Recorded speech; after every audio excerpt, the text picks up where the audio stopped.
पिछले कई दिनों से 3 जून 4 जून से, तो 4, 5, 6, 7, 8, 9, 10, आज 11 जून, तो मतलब 8 दिन हो गए मुझे लेकर। संभवतः 8 दिनों से हम लोग बातचीत कर रहे हैं। फैक्ट रंगमंडल और प्रवीण गुंजन भाई के सौजन्य से शेयर कर रहे हैं और बहुत ही ज्वलंत समस्या पे बातचीत हो रही है। कोरोना काल में, इस कालखंड में संस्थानों का दायित्व, प्रशिक्षण और कलाकार, इस पे बातचीत हो रही है। और हमारे कई सहपाठियों ने, कह लीजिए सहमित्रों ने, सहयोगियों ने, वरिष्ठ हमारे गुरुजनों ने भी, कई लोगों ने बड़ी अच्छी अच्छी बातें की, चाहे वो कीर्ति जी हों, चाहे भानु भाई हों, चाहे हमारे बनारस के भाई हों, सुरेश शर्मा जी, और भी बहुत सारे लोग, मैं अब नाम क्या लूँ, सब आपको पता है, और सुमन जी और अजीत राय जी। तो काफ़ी कुछ बातें हो चुकी हैं इन मुद्दों पे।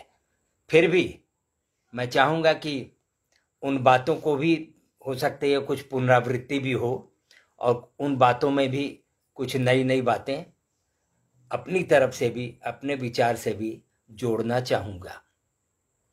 सबसे पहले तो मैं ये यहाँ पे स्पष्ट रूप से बता दूं कि मैं जो कुछ कहूँगा सच कहूँगा, सच के सिवा कुछ भी नहीं कहूँगा। आप सब जानते हैं कि रंगमंच, रंग कर्म प्रतिरोध की कला है, और इस प्रतिरोध की कला में, चाहे वो केंद्र की सरकार हो, चाहे राज्य की सरकार हो, चाहे वाम सरकार हो, लेफ्ट की सरकार हो, चाहे राइट की सरकार हो, दक्षिण की सरकार हो, और चाहे मध्य मार्गियों की सरकार हो, हमेशा से रंगमंच को बहुत ही निचले पांवदान पे रखा गया है। अब कहीं अपवाद हो, शुरुआत के स्वतंत्रता प्राप्ति के कुछ वर्षों तक, जबकि संगीत नाटक अकादमी और राष्ट्रीय नाट्य विद्यालय और दुनिया भर के सांस्कृतिक संस्थान शुरू किए जा रहे थे, तब की बात मैं नहीं करता हूँ। उस नेहरू, पंडित नेहरू के युग की बात मैं नहीं करना चाहूँगा इस समय। लेकिन लब्बोलुआब ये है कि पिछले 70-72 वर्षों से संस्कृत को बिल्कुल निचले पांवदान पे ही अधिकांश सरकारों ने रखा है। हमारे यहाँ तो और विचित्र स्थिति है झारखंड की। झारखंड में तो कोई विल पावर ही नहीं है, कोई दृढ़ इच्छा शक्ति संस्कृति विभाग में है ही नहीं। न तो यहाँ आज राज्य को बने हुए लगभग 21 वर्ष हो गए। 21 वर्ष में न तो यहाँ कोई संगीत नाटक अकादमी बना, न इतनी रिच भाषाएं हैं, जनजातीय भाषाएं, 9 जनजातीय भाषाएं, चाहे वो मुंडा संस्कृत की भाषा हो, मुंडारी भाषा हो, खड़िया भाषा हो भाषा हो, संथाली भाषा हो, मतलब भाषाओं पर और जो हमारे जो संविधान में भाषाएं जिनको संरक्षण दिया गया है, 18 या 21 भाषाओं को या 22 भाषाओं को, जो भी है, तो कोई एकेडमी भी नहीं है, भाषाई एकेडमी भी तक भी नहीं बनी है। इतना रिच कल्चर है झारखंड का, कोई डॉक्यूमेंटेशन अगर आप खोजिएगा तो बिरले कहीं धूल फांकते हुए कहीं संस्कृत विभाग के किसी अलमारी में कभी किसी जमाने में हुआ होगा, बिहार के समय का, या फिर झारखंड बने हुए उसके बाद भी एकाध अपवाद का, वो आपको भले मिल जाएगा। अदरवाइज न तो कल्चर का, यहाँ झारखंडी कल्चर का संरक्षण हुआ, न भाषाओं का संरक्षण हो रहा है। इतनी बोलियां हैं, इतनी समृद्ध भाषा है, अलग अलग बोलियों का रंगमंच हो सकता है, लेकिन कभी ध्यान नहीं गया। तो यहाँ तो बड़ी विचित्र स्थिति। एक ले दे के झारखंड कला मंदिर बना है, वो भी झारखंड कला मंदिर शहर से दूर बनाया है, एकदम अंडमान निकोबार जैसा टापू में, और वहाँ भी जो भी हैं वो कोई कलाकार किसी पद पे वहाँ नहीं है, वो संस्कृत विभाग के ही प्रदेन अधिकारी होते हैं और पता नहीं क्या क्या वहाँ पे करते हैं। वो प्रशिक्षण चलाते हैं और क्या चलाते हैं, कभी कभी अखबारों में हम लोग पढ़ लेते हैं। तो झारखंड पर तो मैं खुले तौर पे बोलूँगा कि जितनी भी सरकारें यहाँ बनी, जितने भी मुख्यमंत्री आए, उन्होंने कल्चर के लिए कुछ नहीं किया, निश्चित रूप से कुछ नहीं किया। एक आध अपवाद हुआ कि कोई एक बढ़िया सेंसिबल आईएएस अधिकारी कल्चर डिपार्टमेंट का सेक्रेटरी बना तो कभी युवा महोत्सव के नाम पर बड़े बड़े आयोजन किए, उसमें थोड़ा बहुत काम हुआ, या कभी कोई थिएटर फेस्टिवल छोटा सा कर लिए, 5 नाटकों का 7 नाटकों का, अदरवाइज नहीं। कुल मिलाकर कहने का मेरा मतलब ये है कि सरकारों का काम है संस्कृति के माध्यम से अपने वैभव का प्रदर्शन करना, अपने इमेज बिल्डिंग को करना। और ये भी बड़ी विडंबना है कि जब कोई एयरपोर्ट पे आता है या रेलवे स्टेशन पे कोई प्रमुख व्यक्ति आता है, कोई नेता आता है, कोई राजनीतिक पार्टी का बड़ा नेता आता है, तो हमारे जो भी जनजाति भाई हैं उनको लेके जाते हैं लोग, वो नगाड़ा वगाड़ा बजा के और तुरही बजा के, नरसिम्हा बजा के उनका परीक्षण करते हुए उनको एयरपोर्ट से गाड़ी तक पहुंचाया जाता है, 4 चक्के तक पहुंचाया जाता है। तो ये क्या संस्कृति को लेकर हम लोग बात करेंगे और संस्थानों के दायित्व की बात करेंगे, जहां कि सरकार का भारत, चाहे वो केंद्र की सरकार हो चाहे राज्य की सरकार हो, मैं खुला आरोप लगाता हूं, अपवादों को छोड़ दीजिए, अपवाद तो सब जगह होते हैं। कई बार बड़े अच्छे अच्छे काम भी हमारे जोनल कल्चरल सेंटर्स ने भी किया है और बाकी संस्थानों ने भी किया है, लेकिन एक जनरल नियमित तौर पे अगर आप देखना शुरू करेंगे, डॉक्यूमेंटेशन करेंगे उन चीज़ों का, तो आपको पता लगेगा कि ये वैभव प्रदर्शन है या मुद्दों से हटाने का, ध्यान बटाने के लिए किया गया है, या फिर अपने इमेज बिल्डिंग के लिए सरकारों ने संस्कृत का इस्तेमाल किया। हम सब लोग इस्तेमाल किए जाने वाले लोग हैं, भाण है, आज के भाण हैं, चारण हैं, उनकी संतानें हैं। तो ये स्थिति है हमारी। पर आज हम सब जितने भी रंगकर्मी हैं, ये पढ़े लिखे वर्ग से आते हैं और जुझारू व्यक्तित्व के लोग हैं, इसलिए हम आज सरकारों की आलोचना ऐसे प्लेटफॉर्म पे करते हैं और खुलकर करते हैं। अजीत भाई ने बड़ी अच्छी बातें की पिछले दिनों, अजीत राय भाई ने, आपने सुना, सबने सुना। हमारी कीर्ति मैडम ने भी, कीर्ति जी ने भी दबी जबान से ही बात की, लेकिन की बात। तो मेरा ये कहने का मतलब है, कहने का कि प्रतिरोध की ये विधा है, ये व्यवस्था के विरोध में खड़े होने वाली कला है, नाट्य कला, रंगमंच, रंगकर्म। इसलिए हमें बहुत ज्यादा उम्मीद सरकार से घर बैठे नहीं करनी है। अगर करना है उम्मीद और काम करना है तो फोर फ्रंट पे आना होगा। और मैं बार बार कहता हूं कि हमें प्रेशर ग्रुप बनाना पड़ेगा। देखिए, 3 तत्व हैं आपके आज के टॉपिक में। एक तो है संस्थानों का दायित्व, दूसरा है प्रशिक्षण और तीसरा है कलाकार। संस्थानों को भी अगर बांटिएगा तो आप उनको 3 वर्गों में बांट सकते हैं। एक तो केंद्र के संस्थान जो हैं, एक राज्यों के संस्थान हैं और एक जो निजी क्षेत्रों के संस्थान हैं। निजी क्षेत्रों के संस्थान से मेरा मतलब है कि जैसे या उनका रिसर्च कई पब्लिक सेक्टर में या प्राइवेट सेक्टर कंपनीज में भी कई जगह एक कल्चरल विंग बने हुए हैं। जैसे इंडिया किंग वालों का, वो विल्स वालों का, अब तो विल्स है शायद, उन लोगों का कलकत्ता में रिसर्च सेंटर है, जहाँ तमाम अच्छे लोग हमारे बनारस की गिरजा देवी और उनके परिवार के लोग, बिस्मिल्लाह खां साहब या इस तरह के तमाम लोग उस रिसर्च विंग से जुड़े थे और काफ़ी अच्छा काम एक ज़माने में कलकत्ता में उस संस्थान ने किया था।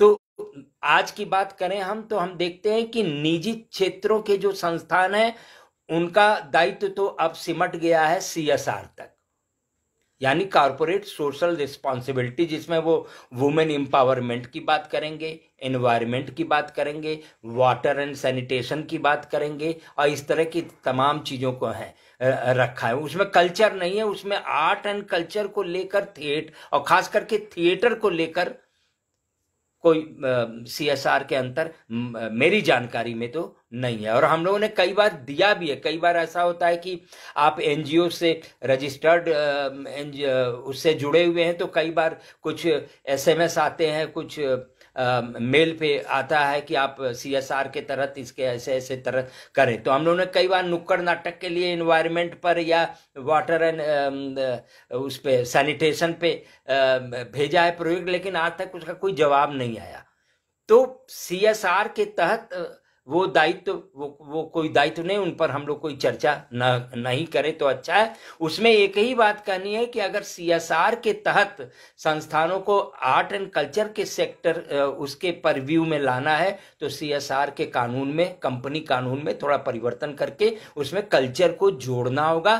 तभी हमें निजी क्षेत्रों से, एक जमाना था ना राजा रजवाड़ों के समय में, हमारे संस्कृत थिएटर से अगर इतिहास देखिए तो राजा रजवाड़ों के समय में कला का मान था, कलाकारों का मान था, कलाओं का संरक्षण होता था, चाहे वो पेंटिंग हो, चाहे वो नाटक हो, चाहे डांस फॉर्म हो, चाहे म्यूजिक के तमाम घराने हों। तो उसी तरीके से आज जो एम्बेसडर हैं इस कल्चर के, वो तो कायदे से देखिए, तो आप तो गवर्नमेंट को छोड़ दीजिए, कायदे से तो पब्लिक सेक्टर और प्राइवेट सेक्टर के इंडस्ट्रीज को और एंटरप्राइजेस को होना चाहिए। तो उसके लिए तो कंपनी लॉ में परिवर्तन करना होगा। CSR के तहत जब तक हम लोग कल्चर को जोड़ेंगे नहीं, तब तक हमें कलाकारों को उससे कोई मदद नहीं मिलेगी। रहा सवाल केंद्र के ऑटोनॉमस बॉडीज का, जिनकी बहुत सारी चर्चा हम लोगों ने पिछले दिनों अपने पूर्व वक्ताओं से सुनी, या राज्य के ऑटोनॉमस, तो राज्य का ऑटोनॉमस क्या है, वो हर राज्य के कलाकार अपने अपने क्षेत्र का जानते हैं कि वहाँ कैसा काम हो रहा है। एक मध्य प्रदेश को छोड़ दीजिए थोड़ा सा, एक अपने कर्नाटक को छोड़ दीजिए, या अभी देख रहा हूं मैं कि राजस्थान की सरकार कुछ कलाकारों के लिए कर रही है, 15 करोड़ रुपए का एक फंड बनाई है, ऐसा कुछ न्यूज ट्वीट पे देखा हमने। तो कुछ अपवादों को छोड़ दीजिए, अदरवाइज तो राज्य की संस्थाएं भी होपलेस हैं, कुछ नहीं कर रही हैं कलाकारों के लिए। इस कोरोना काल में उनका भी दायित्व बिल्कुल निश्चिंत है। एकाध सरकारें, जैसे हमारे यहाँ झारखंड, ये बिहार में इतना शर्मनाक है कि वो कंपटीशन कराएंगे और उस कंपटीशन में वो जो फर्स्ट आएगा उसको 15,000 रुपए देंगे, और सेकंड को इतना देंगे, थर्ड को 5,000 देंगे। उससे क्या कलाकारों का भविष्य सुधरेगा कोरोना काल में? तो वो भी बड़ा शर्मनाक है जो बिहार ने विज्ञापन निकाला। झारखंड में तो वो विज्ञापन भी नहीं निकला, कुछ नहीं हुआ। ईस्टर्न जोनल कल्चरल सेंटर ने एक विज्ञापन निकाला अपने वेबसाइट पे कि आप ऑनलाइन भेजें, और एक फॉर्मेट है उसमें भेजेंगे, और ऑनलाइन 10 मिनट का या जो भी प्रस्तुतियां नाटक की हो, म्यूजिक की हो या डांस की हो भेजेंगे, तो हम उन कलाकारों का उनका वो भेजिए आप सबका डिटेल, बैंक डिटेल, आधार कार्ड, ये वो, तो 1,000 रुपया देंगे। तो ये भीख मांगने वाली स्थिति कोरोना काल में संस्थाओं की है। राष्ट्रीय नाट्य विद्यालय की बात करिए या संगीत नाटक विद्यालय की बात करिए। अब तो सुन रहे हैं कि राष्ट्रीय नाट्य विद्यालय के डायरेक्टर का इंटरव्यू होने वाला है, 24-25 जून को है। चलिए, बुद्धि खुली और नींद भंग हुई, निद्रा भंग हुई सरकार की, केंद्र सरकार की और राष्ट्रीय नाट्य विद्यालय के सोसाइटी की, कि वो इस बार कर रहे हैं डायरेक्टर का इंटरव्यू। अदरवाइज आप देख लीजिए, एडहॉक पे सब चल रहा है। पिछले 2-3 साल से एडहॉक पे हर चीज जो है वो क्या बोलेंगे, एक्टिंग डायरेक्टर। संगीत नाटक अकादमी में लगभग 2 साल होने जा रहे हैं, या 3 साल, 2-2.5 साल, अब समय तो नहीं गिन सकता, कि वो जब से उनके चेयरमैन पहले वाले गए, आज तक कोई चेयरमैन ही नहीं बना। भाई, सोसाइटी एक्ट के भीतर ये सारे ऑटोनॉमस सेंट्रल गवर्नमेंट की बॉडीज है, और इस बॉडीज में अगर चेयरमैन नहीं रहेगा, एक परमानेंट फुल टाइम चेयरमैन या डायरेक्टर फुल टाइम नहीं रहेगा, तो पॉलिसी कैसे डिसाइड करेगा? कैसे कलाओं का विकास होगा? कैसे प्रशिक्षण दिया जा सकेगा? कैसे हमारे फोक आर्टिस्टों का या थिएटर के लोगों का, डांस का, म्यूजिक का, पेंटिंग का कैसे होगा? तो चाहे वो ललित कला एकेडमी हो, चाहे संगीत नाटक अकादमी हो, चाहे राष्ट्रीय नाट्य विद्यालय हो, चाहे IGNC हो, चाहे आर्कियोलॉजिकल सर्वे ऑफ इंडिया हो, एंथ्रोपोलॉजिकल सर्वे ऑफ, सब जगह हमारे थिएटर का काम है। इन सारे लोगों से, इन सारे संस्थाओं से आरटीआई के माध्यम से पूछा जाना चाहिए कि इन्होंने सरकार को क्या प्रपोजल दिया और कलाकारों के लिए क्या, कल्याण के लिए कोरोना काल में क्या क्या प्रपोजल आपने दिया है और सरकार ने उसे माना है या नहीं माना है, क्या स्थिति है, अद्यतन स्थिति क्या है, लेटेस्ट पोजीशन क्या है, ये पूछा जाना चाहिए आरटीआई के माध्यम से। ये एक बड़ा हथियार है हमारे पास जहां कि हम इस चीज को बात कर सकते हैं। एक बात और कहना चाहेंगे कि हमारे देश में और सेंटर में खास करके स्किल डेवलपमेंट मिनिस्ट्री है। स्किल डेवलपमेंट में दुनिया भर के स्किल डेवलपमेंट की बात है, लेकिन एक्टिंग की बात नहीं है। एक्टिंग भी तो एक स्किल है, प्रॉपर्टी मेकिंग भी एक स्किल है, कॉस्ट्यूम डिजाइन भी एक स्किल है, लाइट इक्विपमेंट डिजाइन और लाइटिंग, लाइट डिजाइन भी तो एक स्किल है। इसकी बात स्किल डेवलपमेंट में कौन करेगा? तो हमारे पास स्किल डेवलपमेंट की मिनिस्ट्री में भी ये चीजें जुड़नी चाहिए, एक्टिंग जुड़नी चाहिए, और जो भी थिएटर के वेरियस टेक्निकलिटीज है, ये सारे एक्सपेक्ट को स्किल डेवलपमेंट में भी जोड़ा जाना चाहिए, और उनका भी तो स्किल डेवलप हो सकता है। ऐसे बहुत सारे, हमारे इतना बड़ा देश है, राष्ट्रीय नाट्य विद्यालय इतना छोटा 27 लोगों को मात्र लेता है, तो जो बाकी बचे हैं भीड़ में हमारे कलाकार जो सीखना चाहते हैं, उनके लिए तो स्किल डेवलपमेंट मिनिस्ट्री भी काम कर सकती है। तो स्किल डेवलपमेंट के भीतर भी हमें काम करना चाहिए, तभी दायित्व संस्थानों के दायित्व के अंतर्गत मैं इसे भी रखना चाहूंगा। तो चाहे वो, एक बात और कहना चाहूंगा कि कलाकार, अब सरकार क्या बोलती है, चाहे वो जोनल कल्चरल सेंटर्स हो, चाहे मिनिस्ट्री हो, चाहे कोई हो, कि भाई कलाकारों का तो डेटा ही नहीं है, तो भाई डेटा आप बनाइए।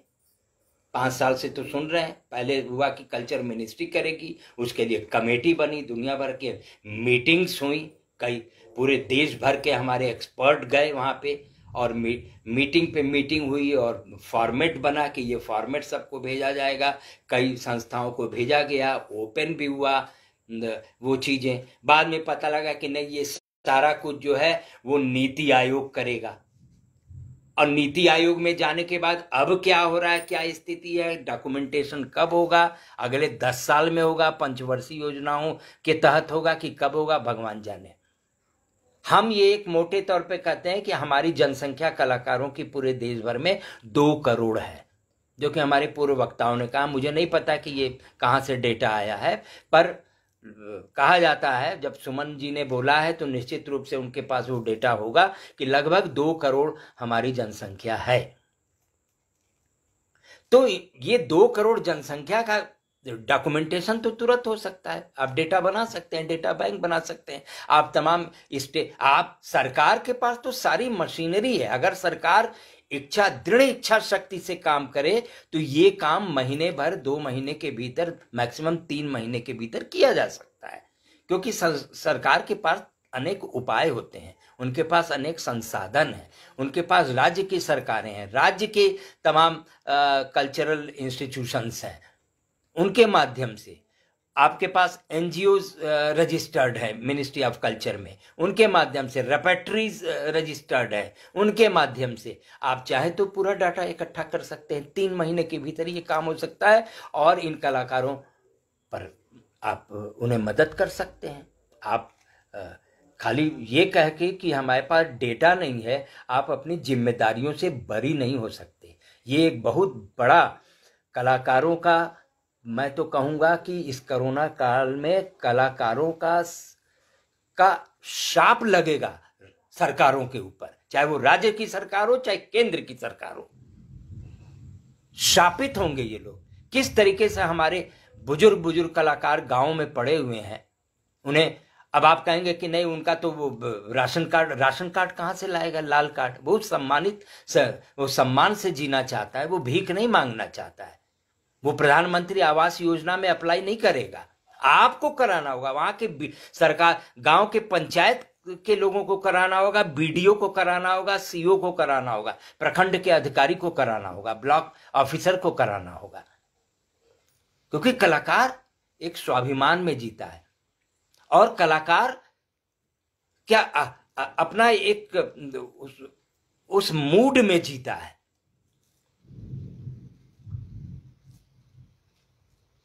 उसका एक थ्रो लाइन ऑफ एक्शन है, एक क्रिएशन के मूड में है। वो आपसे भीख मांगने नहीं जाएगा, आपको पहुंचना होगा। आप किसानों के लिए तो कर रहे हैं कि नहीं? अब तो भी किसान आंदोलन पे बैठे हुए हैं, धरने पे बैठे हुए हैं। आप जो है 80 करोड़ लोगों को अनाज बांट रहे हैं। अब उसमें पता नहीं 80 करोड़ में हमारे कितने गरीब कलाकार हैं, ये नहीं, ये इसका कोई डेटा नहीं है हम लोगों के पास। लेकिन कलाकारों के लिए भी तो सोचना पड़ेगा, राज्य सरकार को भी और केंद्र सरकार को भी। ये उनका दायित्व है जिस पर कि उन्हें सोचना है। और नहीं तो मैं तो कहूंगा कि भाई, मैं बार बार कहता हूं, जैसे कि एक हमारे शौकिया रंग मंच के कई लोगों ने, गिरिडीह के सतीश कुंदन ने, और आरा के अशोक मानव ने, और गाजियाबाद के मेहता ने, तमाम है, धनबाद के वशिष्ठ जी हैं, राजेंद्र जी हैं, तमाम लोग हैं। ये सारे लोगों ने मिलकर एक ऑल इंडिया थिएटर काउंसिल बनाया है, AITC। जमशेदपुर से भी जुड़े हैं लोग, मुझे भी जोड़ा गया है उसमें। All India theatre council, all India theatre council का अपना अकाउंट हो गया है, रजिस्ट्रेशन भी हो गया है, और अब वो टैक्स के लिए, इनकम टैक्स और ये सब में अप्लाई भी करेंगे कि छूट मिले, लोग दान करें, और लोग दान कर रहे हैं उसमें। और हमारे झारखंड के या जो भी कलाकार हैं उनको वो 5,000 रुपये तक की राशि अपने सीमित संसाधनों से जुटा के सब लोग इकट्ठे कर रहे हैं, और उससे वो संस्थान AITC मदद करने की कोशिश कर रहा है। कई कलाकारों को किया भी है मदद। ऐसे ही छोटे छोटे ग्रुप बना के भी हम काम कर रहे हैं, अपने अपने शहरों में, अपने अपने राज्यों में। तो ये नहीं है। हम ये चाहते हैं कि हम लोग, ठीक है, जहाँ 10 बर्तन रहते हैं लड़ाई झगड़े होंगे ही, आपस में राजनीति होती है, पर एक बेहतर भविष्य के लिए, एक बेहतर एक कॉमन कॉज के लिए, एक सर्व जन हिताय के लिए, रंगकर्मियों के हित के लिए हम लोगों को एक प्रेशर ग्रुप नेशनल लेवल पे खड़ा करना चाहिए। हमारी, अब तो बंसीदा नहीं है, उनकी बड़ी कमी महसूस होती है। बंसी कौल भाई से कितनी बार इस पर बातचीत हुई है, और हम लोग सोच भी रहे थे इन चीज़ों को कि किस तरीके से बनाया जाए कि सारे लोग जुड़ें इस तरह के संस्था से, और एक ऑल इंडिया लेवल पे एक प्रेशर ग्रुप बने, उसमें 12-15 लोगों का हो, जो कि सरकार के ऊपर हमेशा प्रेशर देके एक सुस्पष्ट सांस्कृतिक नीति बनाई जाए। नीति बनने की आवश्यकता है, जो कि नहीं बनी है। कल्चरल पॉलिसी, आपके पास फॉरेन पॉलिसी है, इंडस्ट्रियल पॉलिसी है, आपके पास हर तरह की पॉलिसी, इकोनॉमिक पॉलिसी है, सब पॉलिसी है, लेकिन कल्चरल पॉलिसी अभी तक नहीं, मेरी जानकारी में तो नहीं है कि कोई एक सुस्पष्ट कल्चरल पॉलिसी बनी हो, और उस कल्चरल पॉलिसी के तहत ही गाइडलाइंस स्टेट गवर्नमेंट्स को भी भेजा गया हो, फेडरल सिस्टम के अंतर्गत, और स्टेट गवर्नमेंट में भी वो कल्चरल पॉलिसीज और उसकी गाइडलाइंस का पालन किया जाए। तो ज़रूरत है इस देश में संस्थानों के दायित्व को अगर आप रखना चाहेंगे तो हमें एक प्रेशर ग्रुप बना के नकेल पकड़ना होगा सरकार की, तभी ये काम हो पाएगा। अदरवाइज हम लोग बोलते रहें सेमिनार में, वेबिनार में, और ये हमारी नक्कार खाने में तूती की आवाज़ ही हमें लगेगी। तो दायित्व पे मैं इतना ही कहना चाहूँगा, क्योंकि दायित्व के ऊपर तो हमारे कई लोगों ने बोला है, और जितनी जल्दी हो सरकार जहाँ जहाँ एडहॉकिज्म है उसको कंप्लीट करे, एक परमानेंट लोग आए, चाहे वो चेयरमैन का पद खाली जहाँ है, जहाँ वाइस चेयरमैन का पद खाली है, जहाँ डायरेक्टर का पद खाली है, सेक्रेटरी का पद खाली है, ऐसे तमाम केंद्र और राज्य में जहाँ जहाँ खाली है वो पद भरे जाने चाहिए। परमानेंट एक रेगुलर अपॉइंटमेंट होना चाहिए, ताकि वो जो भी आए आदमी वो अपने विज़न से आगे आने वाले भविष्य में रंगमंच का सही दस्तावेज बनाए, संस्कृत का सही दस्तावेज बनाए। तो एक तो ये बात मैं दायित्व के अंतर्गत कहना चाहूँगा। अब बात आती है उसकी प्रशिक्षण की।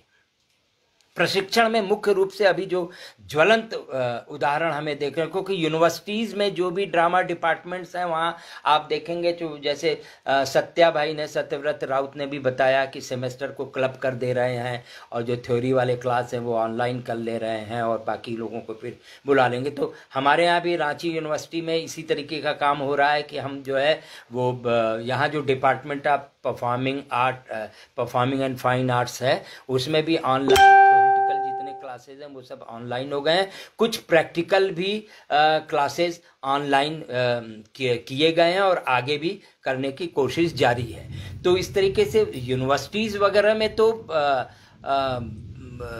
ये काम हो सकता है, लेकिन जहाँ प्रोफेशनल इंस्टीट्यूट है, चाहे वो राष्ट्रीय नाट्य विद्यालय है, चाहे वो मध्य प्रदेश गवर्नमेंट का MPSD है, मध्य प्रदेश नाट्य विद्यालय है, चाहे उत्तर प्रदेश सरकार का ऑटोनॉमस BNA है, भारतीय हिंदू नाटक अकादमी है, इस तरह जहाँ की बिल्कुल रंग कर्म की प्रैक्टिकल पढ़ाई होती है वहाँ थोड़ी सी दिक्कत है और परेशानी है। और सबसे ज़्यादा परेशानी इन्हीं 3 इंस्टीट्यूट में हमें देखने को मिल रही है। और मैंने सुना है और मेरे पास भी राष्ट्रीय नाट्य विद्यालय के जो present first year second year के विद्यार्थी हैं उनके मेल भी आए हैं और उसमें उन्होंने तमाम डिमांड की है। उन्होंने कहा है कि हम थ्योरी और प्रैक्टिकल दोनों ही ऑफलाइन करना चाहेंगे। उनके बहुत सारे डिमांड्स हैं जिसमें बहुत जेन्युइन डिमांड भी है।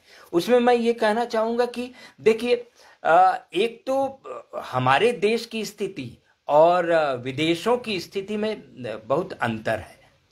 हमारे यहाँ राष्ट्रीय नाट्य विद्यालय हो चाहे ये ड्रामा स्कूल्स हैं, इसमें कौन बच्चे आते हैं? अक्सर आप देखिएगा कि मैक्सिमम जो हमारे बच्चे आते हैं वो लोअर मिडिल क्लास से आते हैं या लोअर क्लास से आते हैं, हैवनट्स हैं, जिनके पास ठीक से कुछ नहीं है, जिनके पास आप ऐसे समझो, और बड़े स्ट्रगल करके बड़ी मेहनत से और कंपटीशन पास करके पूरे देश भर से आप राष्ट्रीय नाट्य विद्यालय में 27 हीरो को, डायमंड्स को चुनते हैं और वो एक एक्सपेक्टेशन लेके आते हैं, एक ड्रीम लेके आते हैं कि हम राष्ट्रीय नाट्य विद्यालय जा रहे हैं या MPSD जा रहे हैं या BNA जा रहे हैं तो वहाँ हम कुछ सीखेंगे, रंग कला थिएटर आर्ट को सीखेंगे, एक्टिंग के टेक्निक्स को सीखेंगे और रंगमंच के जो विविध पक्ष हैं उनका नॉलेज हमें मिलेगा। तो सबसे पहले तो ज़रूरत इस बात की है कि आप सिलेबस को, हमारे समय में जब राष्ट्रीय नाट्य विद्यालय में हम लोग थे, मैं 83-86 बैच का हूँ, हम लोगों ने तो एकदम रख दिया था, पेन वहाँ पे गड़ा दिया था कि हमें सिलेबस चाहिए ही चाहिए, और हमें सिलेबस मिला, टूटा फूटा ही मिला लेकिन मिला सिलेबस, और हम लोगों ने सिलेबस के हिसाब से ही पढ़ाई की। सारे लोगों ने बहुत सारी चीज़ें पढ़ी। हमें पढ़ाने के लिए माननीय नेमी जी आए मॉडर्न इंडियन ड्रामा पढ़ाने के लिए, और उन्होंने पूरा डिटेल में मॉडर्न इंडियन ड्रामा की पढ़ाई की। तो खैर वो बात अलग है। तो सबसे पहले तो सिलेबस को, एक तो पुराना सिलेबस है उसको आज नए ज़माने के हिसाब से रिवैम्पिंग करने की ज़रूरत है, और बहुत सारे ऐसे सब्जेक्ट अब जोड़े जाने चाहिए, जैसे इवेंट मैनेजमेंट है। हमारे थिएटर जो हम लोग काम करते थे आज से 25-30 साल, 35-40 साल पहले सरकारों के साथ, चाहे वो सेंटर हो चाहे स्टेट हो, खूब किया है हम लोगों ने काम, सब लोगों ने, जितने भी हमारे वरिष्ठ साथी हैं उन लोगों ने और वरिष्ठ गुरुजनों ने, वो काम तो अब हमसे छीन लिया गया। अब तो इवेंट मैनेजमेंट ग्रुप करता है। तो इवेंट मैनेजमेंट की पढ़ाई होनी चाहिए, थिएटर मैनेजमेंट की पढ़ाई होनी चाहिए, प्रोजेक्ट मैनेजमेंट की पढ़ाई होनी चाहिए। ये सब सिलेबस में जोड़ा जाना चाहिए ताकि जो बच्चा हमारा निकले, चाहे वो बीएनए से निकले, एमपीएचडी और में तो अभी 1 साल का कोर्स है, वहाँ हम उतनी उम्मीद नहीं करते हैं, फिर भी बहुत अच्छे से जब से चल रहा है एमपीएचडी बहुत बढ़िया तरीके से चल रहा है। मैं तो हमेशा से जुड़ा रहा हूँ, प्रारंभ काल से ही, संजय उपाध्याय के ज़माने से ही जुड़ा रहा हूँ। एमपीएचडी ने तो पूरा एक रेखा, बड़ी रेखा खींची है, सिलेबस के हिसाब से भी, पढ़ाई के हिसाब से भी। बीएनए की बात हो, राष्ट्रीय नाट्य विद्यालय की बात हो, इन सारी जगहों पे सिलेबस को दुरुस्त करना चाहिए।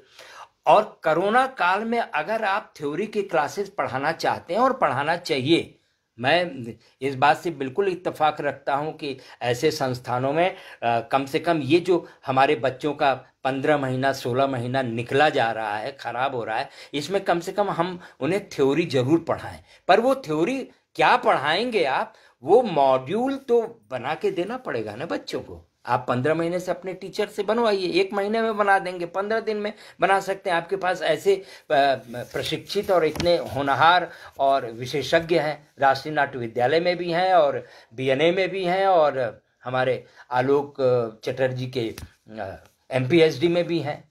बाहर से भी एक्सपर्ट बुला के आप बनवा सकते हैं मॉड्यूल। तो वो मॉड्यूल बना के उन्हें थ्योरेटिकल एटलीस्ट नॉलेज तो दिया जाना चाहिए, और ऑनलाइन दिया जाना चाहिए।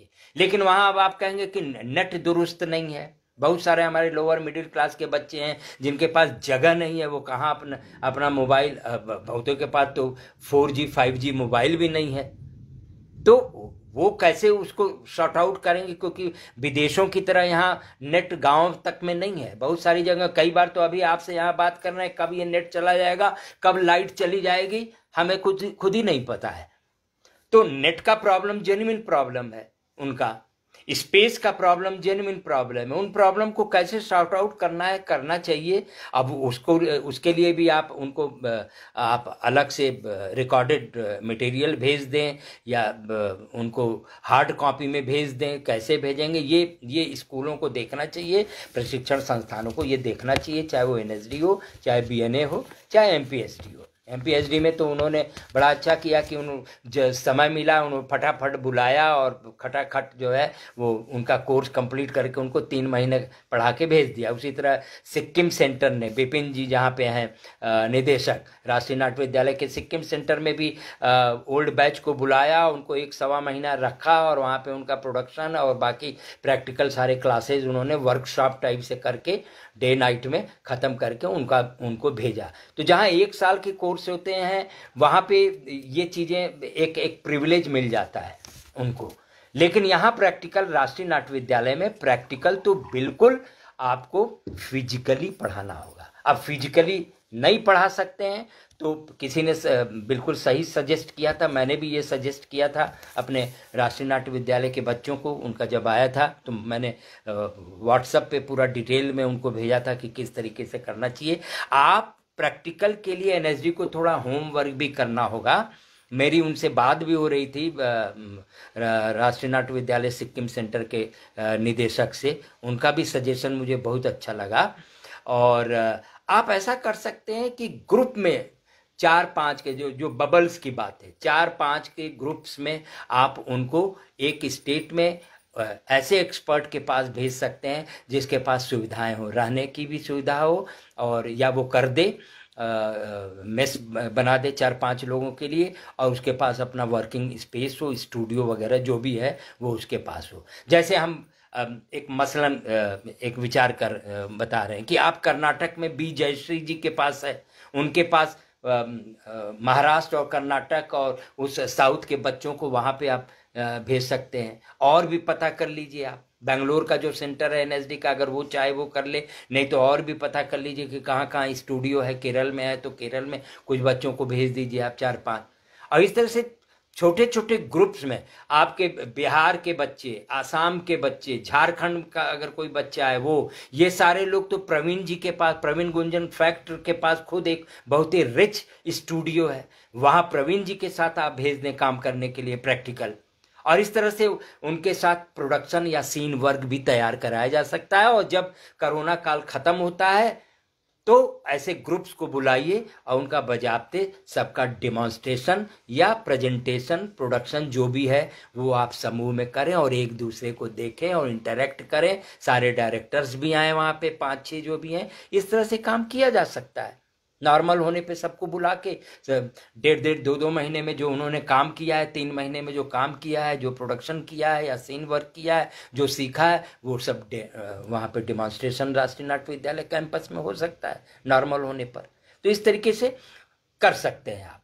एक जो सजेशन ये भी हो सकता है कि आप वर्कशॉप ओरिएंटेड टीचिंग करें बाद में नॉर्मल होने पर, कि भाई ठीक है, जो होता रहा है कि कॉस्ट्यूम डिजाइन की क्लास है, 15 दिन कॉस्ट्यूम डिजाइन की क्लास लगा के बिल्कुल वर्कशॉप, और कोई क्लास नहीं, सिर्फ सुबह से लेकर शाम तक 12 घंटे कॉस्ट्यूम डिजाइन की वर्कशॉप्स चल रही है, प्रॉपर्टी की वर्कशॉप चल रही है, लाइटिंग डिजाइन की वर्कशॉप्स चल रही है। इस तरह से 15-15 दिन का आप मॉड्यूल बना के उन प्रैक्टिकल उन्हें कर सकते हैं। एक्टिंग के लिए, प्रोडक्शन के लिए आपको मिनिमम 1 मंथ चाहिए होता है, 1 महीने। तो एक्टिंग के लिए तो आप इस तरीके से बबल्स बना के अलग अलग भेज सकते हैं, आप सब जगह भेज सकते हैं, आसाम भेज सकते हैं। बहरुल भाई का भी बढ़िया स्टूडियो, बहरुल इस्लाम के यहाँ नहीं भेजना है तो किसी और के यहाँ भेज दीजिए। जहाँ भी राष्ट्रीय नाट्य विद्यालय के पास तो इतना सोर्स है, रिसोर्सेज हैं उनके पास, और उनके पास इतना, हम लोग तो जब यहाँ रांची में बैठे हुए ये बात मैं बता रहा हूँ, वहाँ राष्ट्रीय नाट्य विद्यालय में तो उनके पास पूरी लिस्ट होगी कि किसके किसके पास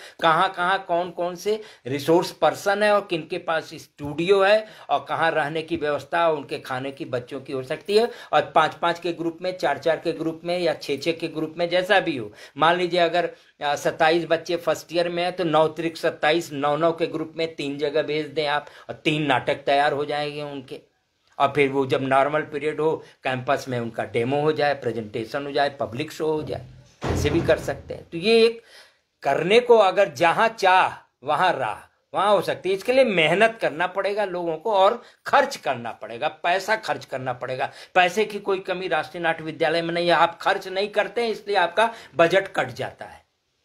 आपके पास ट्राइबल एरिया में काम करने का पैसा आता है प्रोजेक्ट का, महोदय वो पैसा कहाँ जाता है, कौन लोग करते हैं, कई चीजें तो हम लोग को धीरे से मालूम हो जाती हैं, लेकिन पब्लिक फ्रंट पे लोगों को नहीं पता है। 10 लाख रुपया, 15 लाख रुपया, 20 लाख रुपया एक प्रोजेक्ट का ट्राइबल एरिया का अलग आता है, नॉर्थ ईस्ट का फंड अलग आता है। अब नॉर्थ ईस्ट के फंड में आप कहाँ कहाँ काम करते हैं, नॉर्थ में करिए। हमारे जितने नॉर्थ ईस्ट के बच्चे हैं उनको आप उधर सेट करिए ग्रुप में और भेजिए उनको वहाँ पे स्टूडियो में काम करें। वहाँ पे आप वहाँ सिक्किम सेंटर में भी भेज सकते थे पिछले 15 महीनों में, अब तक तो हो गए होते काम।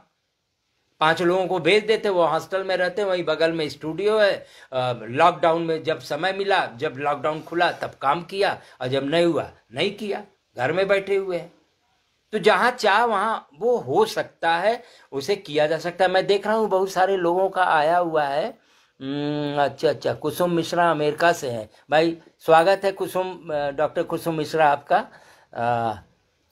इंदु चौहान, पलक पूजा, नीलेश मिश्रा, अच्छा प्रवीण भाई भी भेजे, बहुत बढ़िया आइडिया सर। चलो भाई मेरे गांव में भेज दें सर। कहाँ? पुंज प्रकाश, क्या बात है, वहाँ कोरोना भी नहीं और स्पेस की भी कोई समस्या नहीं है। देखिए यहीं आ रहा है।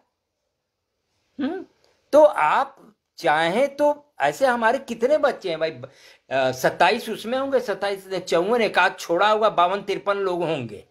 उन 52-53 लोगों को तो आप पहले, सेकंड ईयर है ना, सेकंड ईयर के साथ तो प्रोडक्शन होना चाहिए, तो उनको पहले भेज दीजिए। उसके बाद फर्स्ट ईयर के साथ तो आपको मैक्सिमम, आप सीन वर्क करते हैं, कभी कभी प्रोडक्शन करते हैं, वो कोई किसी ग्रुप में भाग्य होता है तो 2-4 प्रोडक्शन मिल जाता है। जैसे हम लोगों को 86 बैच को मिला, 87 बैच को मिला, फर्स्ट ईयर में प्रोडक्शन मिल गया दुनिया भर का।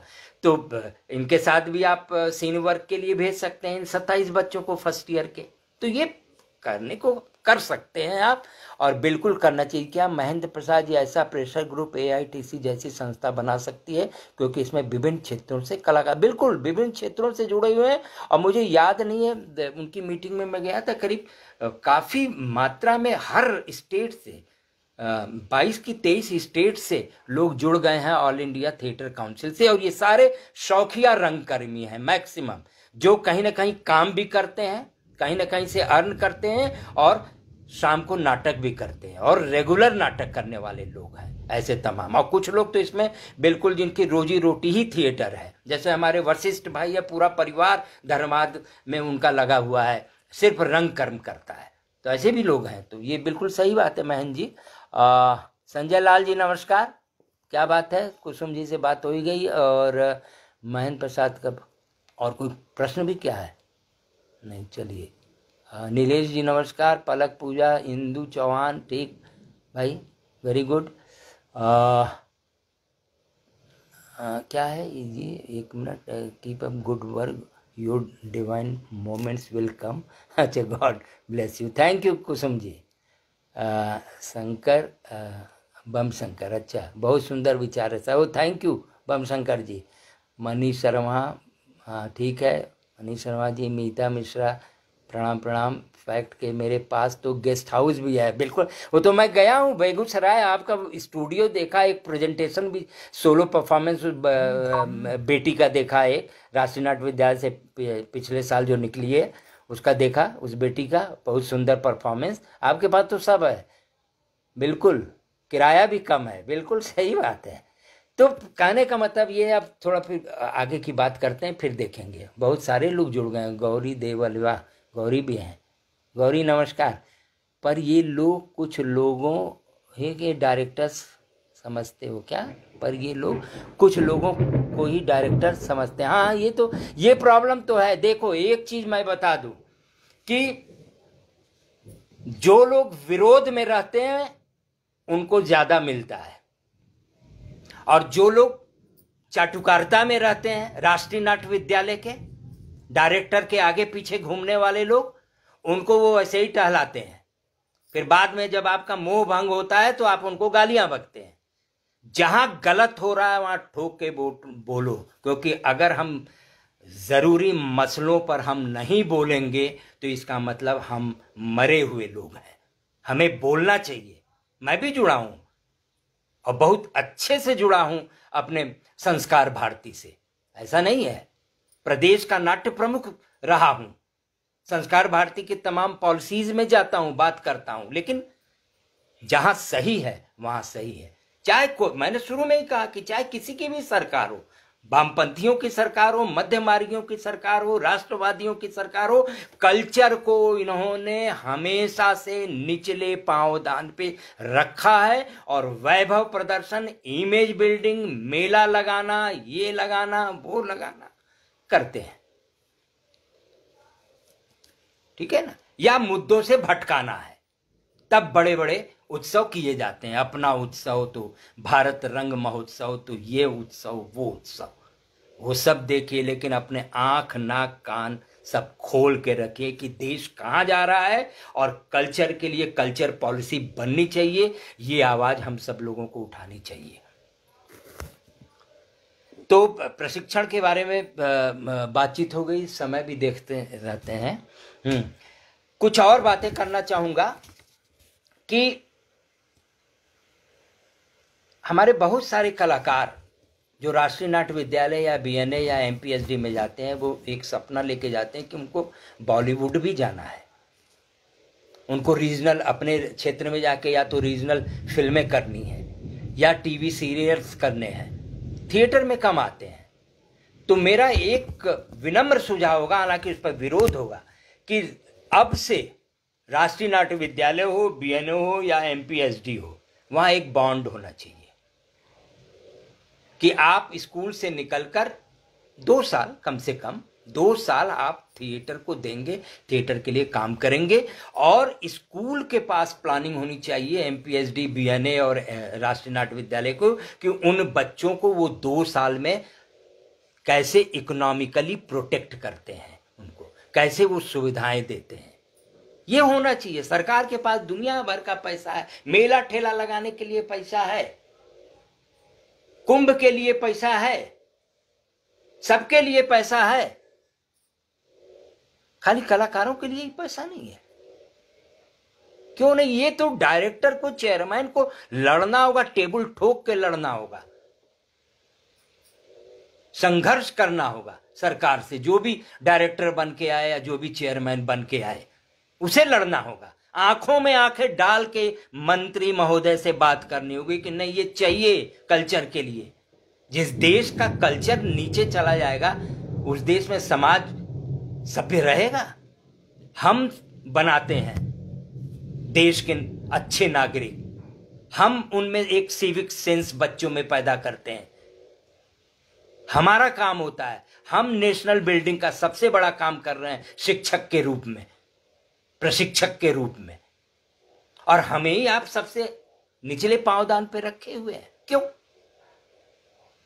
तो ये लड़ाई लड़नी होगी, सड़कों पे आके लड़नी होगी हम सब लोगों को, ड्राइंग रूम में बैठ के या वेबिनार सेमिनार करके नहीं। और इस तरह की लड़ाई लड़ेंगे तो मैं सबसे आगे रहूंगा आपके साथ।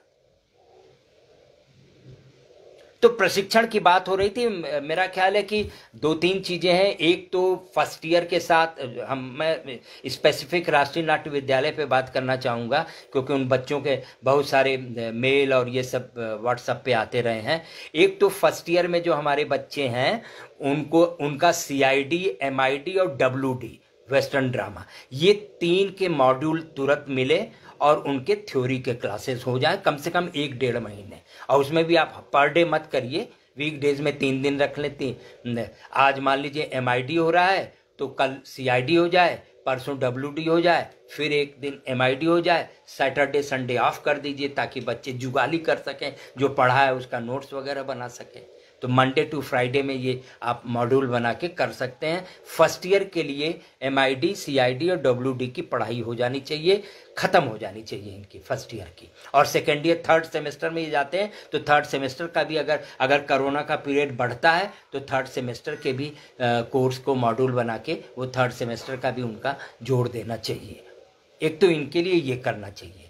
दूसरा, जहाँ तक प्रैक्टिकल की बात की हमने, आप प्रैक्टिकल पहले सेकेंड ईयर के लिए प्लान करिए, बबल्स बना के जगह जगह, जैसे हमने बताया कि कुछ लोगों को बेगूसराय भेज दीजिए, कुछ लोगों को कर्नाटक भेज दीजिए, कुछ को नॉर्थ ईस्ट में आप देख लीजिए, आसाम में मुझे याद नहीं आ रहा है 2-3 लोगों का, एक तो बहरुल का याद रहता है, 1-2 और हैं, उनके पास भी स्टूडियो, वो पता कर लेंगे, वो NSD के पास होगा, वहाँ भेज दीजिए। जहाँ जहाँ भेज सकते हैं आप भेजिए उनको। और हमारे सेकेंड ईयर के जितने बच्चे हैं इनके साथ अलग अलग प्रोडक्शन करवाइए, अलग अलग डायरेक्टर के साथ काम करके जब ये अपनी सारी प्रस्तुतियाँ लेके आएंगे, डायरेक्टर्स के साथ आएंगे, फिर इनका एक क्लोज डोर इंटरेक्शन भी करवाइए, लगातार काम होगा। मान लीजिए एक नाटक के 2-2 शो या 4-4 शो या 3-3 शो कर रहे हैं, उसके बाद डायरेक्टर मीट हो, डायरेक्टर के साथ बात हो, बाकी ग्रुप के लोग जो उस डायरेक्टर के साथ काम नहीं किए उसके अप्रोच को समझेंगे। इस तरह से वाइस वर्सा ये काम सेकेंड ईयर के साथ तत्काल शुरू किया जाना चाहिए, इस पर होमवर्क होना चाहिए। और तीसरी बात जो इसमें मैंने बताई कि फर्स्ट ईयर के साथ भी आप इसी तरीके का प्लान कर लें, जब इनका थ्योरी ख़त्म हो जाए 1.5-2 महीने में एक मॉड्यूल बना के ख़त्म करिए, और उसके बाद इनको भी सीन वर्क के लिए अलग अलग टुकड़ों में कहाँ कहाँ भेज सकते हैं वो वर्कआउट करके, होमवर्क करके राष्ट्रीय नाट्य विद्यालय को इस पर काम करना चाहिए। निश्चित रूप से ये बच्चे हमारे हैं और राष्ट्रीय नाट्य विद्यालय को हम सब लोगों ने, चाहे वो पुरानी पीढ़ी के हम सब लोग हों, मध्य पीढ़ी के लोग हमारे जैसे हों, या आगे आने वाले ये हमारे लेटेस्ट पीढ़ी के 2000 और उसके बाद की पीढ़ी के तमाम लोग जो थिएटर में काम कर रहे हैं, इन्होंने राष्ट्रीय नाट्य विद्यालय को एक जगह पे लाके पूरे देश में और विश्व में खड़ा किया है। तो हम सब लोग चाहेंगे कि राष्ट्रीय नाट्य विद्यालय की क्वालिटी से कोई कंप्रोमाइज़ नहीं होना चाहिए, और केवल ऑनलाइन क्लास प्रैक्टिकल का करके और थ्योरी का करके और चोर दरवाजे से इनको निकालना, ये मुझे भी गंवारा नहीं है। माफ़ करिएगा, राष्ट्रीय नाट्य विद्यालय के प्रशासन को सोचना चाहिए इन बच्चों के भविष्य के बारे में। इन्हें बेहतर शिक्षा देनी है, और बेहतर शिक्षा, प्रैक्टिकल शिक्षा जो देनी है वो क्लासरूम में ही हो सकती है, फिजिकल हो सकती है, या बबल्स बना के आप अलग अलग जगहों पे भेज के फिलहाल इस संकट काल में उनके प्रॉब्लम को सॉल्व कर सकते हैं। तो ये इतनी बातें मैं चाहूँगा कि इस पर करूँ। और जो हमने शुरू में ही कहा कि भाई कोर्स को भी थोड़ा रिवैम्प करना होगा, रीस्ट्रक्चर करना होगा, एकेडमिक काउंसिल में कुछ नई चीज़ें जोड़नी होंगी, नए ज़माने के हिसाब से जोड़नी होगी। चाहे इवेंट मैनेजमेंट के कोर्स को जोड़िए, थिएटर मैनेजमेंट के कोर्स को जोड़िए, इसके बाद डिजिटल चीज़ों को उसमें जोड़िए कि किस तरीके से जोड़ेंगे आप, जो मॉडर्नाइजेशन में आता है। क्योंकि देखिए आधुनिकता का ये मतलब नहीं होता है कि हम जो है दिमाग से आधुनिक हो गए और पैंट शर्ट और सब में इसमें हो गए, खान पान में आधुनिक हो गए।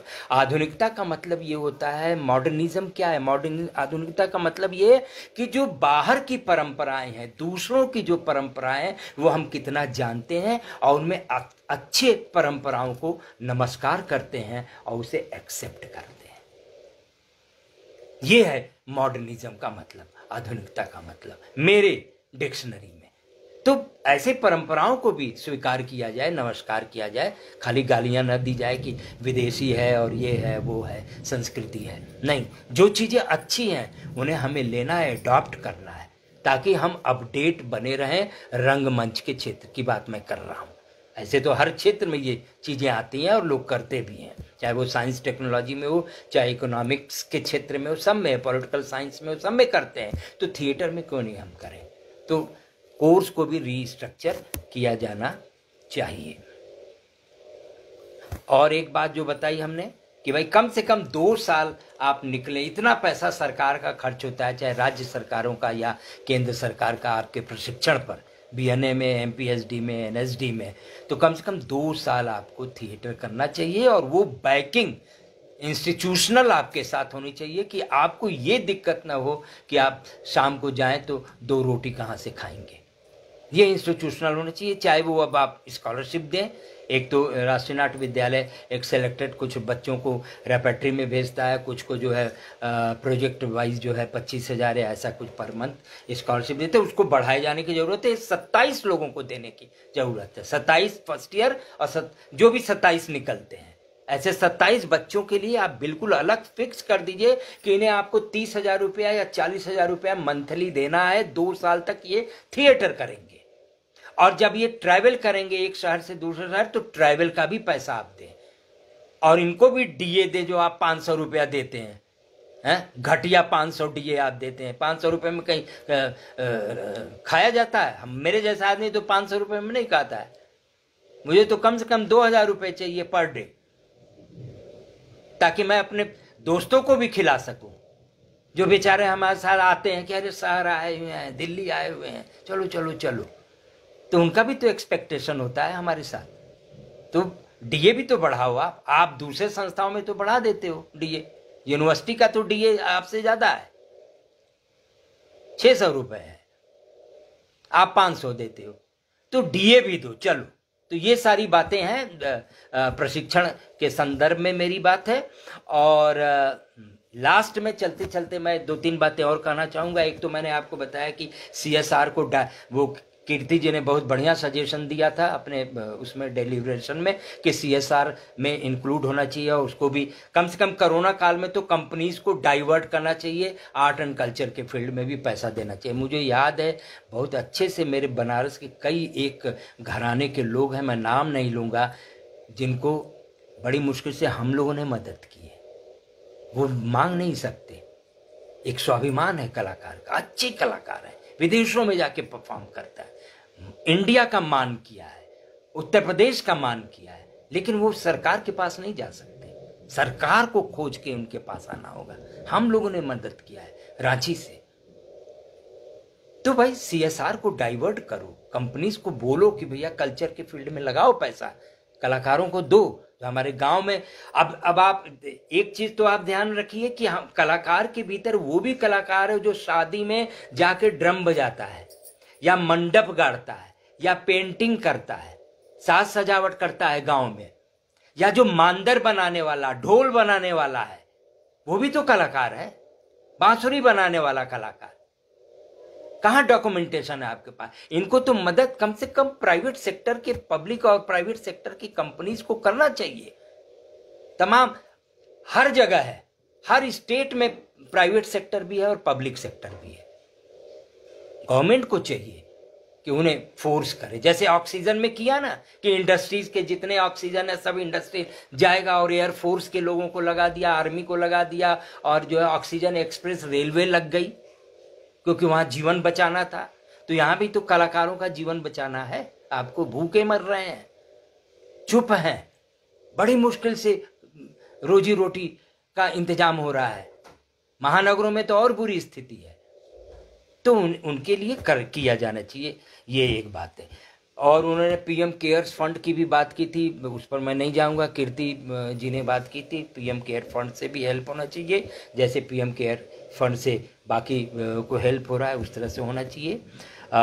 थिएटर एप्रिसिएशन के कोर्सेज भी चला सकते हैं, हमारे जितने भी इंस्टीट्यूशंस हैं ये चला सकते थे। थिएटर एप्रिसिएशन में उसमें कुछ लोग आते, अगर एक एप्रिसिएशन 15 दिन का होता है तो हम 15 दिन में कम से कम 7-8 एक्सपर्ट को तो रोजी रोटी दे सकते थे, जो प्रोफेशनल हैं, जो थिएटर जिनकी जीविका का साधन थिएटर है। थिएटर एप्रिसिएशन का भी चला सकते थे आप। एक आखिरी बात जो मैं इस प्लेटफॉर्म से कहना चाहूँगा कि हम सब लोगों को हर स्टेट में रीजनल थिएटर रेperटरी की डिमांड करनी चाहिए। जब वो कल्चरल पॉलिसी बने और साथ में रीजनल भाषाओं के, जो हमारी इतनी रिच भाषाएं हैं, भारतीय भाषाएं और बोलियों, उसमें रेperटरी बननी चाहिए जिसमें देसीपन हो, जिसमें भदेसपन हो, बोलियों में हो ऐसे, और उनका डॉक्यूमेंटेशन फिर वो रीजनल थिएटर रेperटरीज करेगी। तभी हम थिएटर को समाज से जोड़ पाएंगे। तभी जो हम कल भानु भारती जी बात कर रहे थे ना कि समाज से हम कट गए हैं, हम एक कोकुम बना लिए हैं, उसमें चले गए हैं। तो सामाजिक सरोकार से तो हम तभी जुड़ेंगे जब हम उनके बोलियों में रंगमंच करेंगे, उनके बीच जाके रंगमंच करेंगे, तभी सामाजिकता से हम जुड़ेंगे। और इस काम को सरकार के लेवल पे रीजनल थिएटर रेperटरी से भी होने चाहिए, और हमारे जैसे हम लोगों की जो संस्थाएं हैं, तमाम जो रेperटरीज हैं, जो सेंट्रल गवर्नमेंट से सैलरी ग्रांट लेती है, हम सब लोगों का ये दायित्व बनता है कि हम भाषाओं में, उनकी भाषाओं में, बोलियों में रंगमंच करके उस समाज तक जाएं और समाज के साथ जुड़ें, सामाजिक सरोकार से हम जुड़ें। तभी रंगमंच का भविष्य और रंगमंच का अच्छा दस्तावेज हम बना पाएंगे। Understanding your past, living in present and dreaming future. अतीत से सीखें हम, प्रेजेंट में संघर्ष करें, सरकार से करना हो, समाज से करना हो, पब्लिक सेक्टर, प्राइवेट सेक्टर से करना हो, हम संघर्ष करें, अपना प्रेशर ग्रुप बनाएं, अपने संस्थाएं बनाएं, संगठन बनाएं, AITC जैसे ही, और कल्चरल पॉलिसी की बात करें, और तब फिर हम भविष्य को ड्रीम करें और अपने आने वाली जो पीढ़ी आ रही है हमारे रंगमंच की, इन्हें हम कुछ सौगात देकर जाएं। इन्हीं शब्दों के साथ मैं देख रहा हूँ कि टाइम हो गया है लगभग। अब अगर कुछ प्रश्न है तो उस पर बातचीत कर लें, जिनके पास कोई सवाल है यहाँ रख सकते हैं।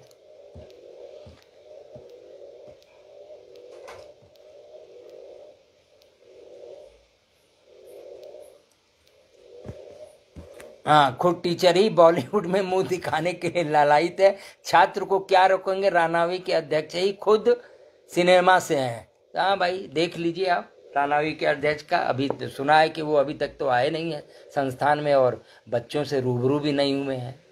होना चाहिए। एक संस्थान में निदेशक का न होना संस्थान की गुणवत्ता को कितना प्रभावित करता है। बहुत ज्यादा डूब जाएगा संस्थान। डूब रहा है ना राष्ट्रीय नाट्य विद्यालय, क्या हो रहा है 2 साल से 2.5 साल से? कुछ हुआ नया? डूबेगा। तो एक आदमी तो एक परमानेंट आना चाहिए, रेगुलर अपॉइंटमेंट हो, अपने टैलेंट से अपॉइंटमेंट हो, कोई पैरवी ना होना चाहिए। जिसके पास विजन है, जिसके पास टैलेंट है, वो आए अखाड़े में, राष्ट्रीय नाट्य विद्यालय के डायरेक्टरशिप उठाए और काम करे, क्योंकि उसके ऊपर बहुत सारी जिम्मेदारियां हैं। केवल अपने बच्चों के सही प्रशिक्षण की ही जिम्मेदारी नहीं है, उसको तो रंग सारे तो टुकुर टुकुर देखते हैं। पूरा देश राष्ट्रीय नाट्य विद्यालय की ओर टुकुर टुकुर देखता है कि क्या कर रहा है थिएटर के लिए। थिएटर से जो लाखों लोग जुड़े हैं पूरे देश भर में, उनका ड्रीम है राष्ट्रीय नाट्य विद्यालय। उनके एस्पिरेशन को, उनकी आशाओं को पूरा करना है। जो हमारे ग्रेजुएट्स निकल गए हैं, NSD अलमनाई के लोग हैं, उनके ड्रीम्स को पूरा करना। ये सब केवल एक बज्जू भाई ने अपने समय में भारत रंग महोत्सव ले आए तो कितने लोगों को रोजी रोटी मिल रही है उससे, कितने ग्रुप्स निकल के आए राष्ट्रीय पटल पे, केवल एक विजन में, एक सिर्फ भारत रंग महोत्सव एक लेके आए, तो इतने लोगों का भला हुआ, इतना कल्याण हुआ, इतने तरह के वैरायटी ऑफ थिएटर देखने को मिल रहा है सबको, बहुत सारी बातें हैं, अब उसमें क्या करें। तो भैया विजन लेना है, और तो परमानेंट डायरेक्टर तो चाहिए ही आपको, चाहे 5 साल के लिए, मिनिमम 5 ईयर्स रखिए, 3 साल बहुत कम होते हैं।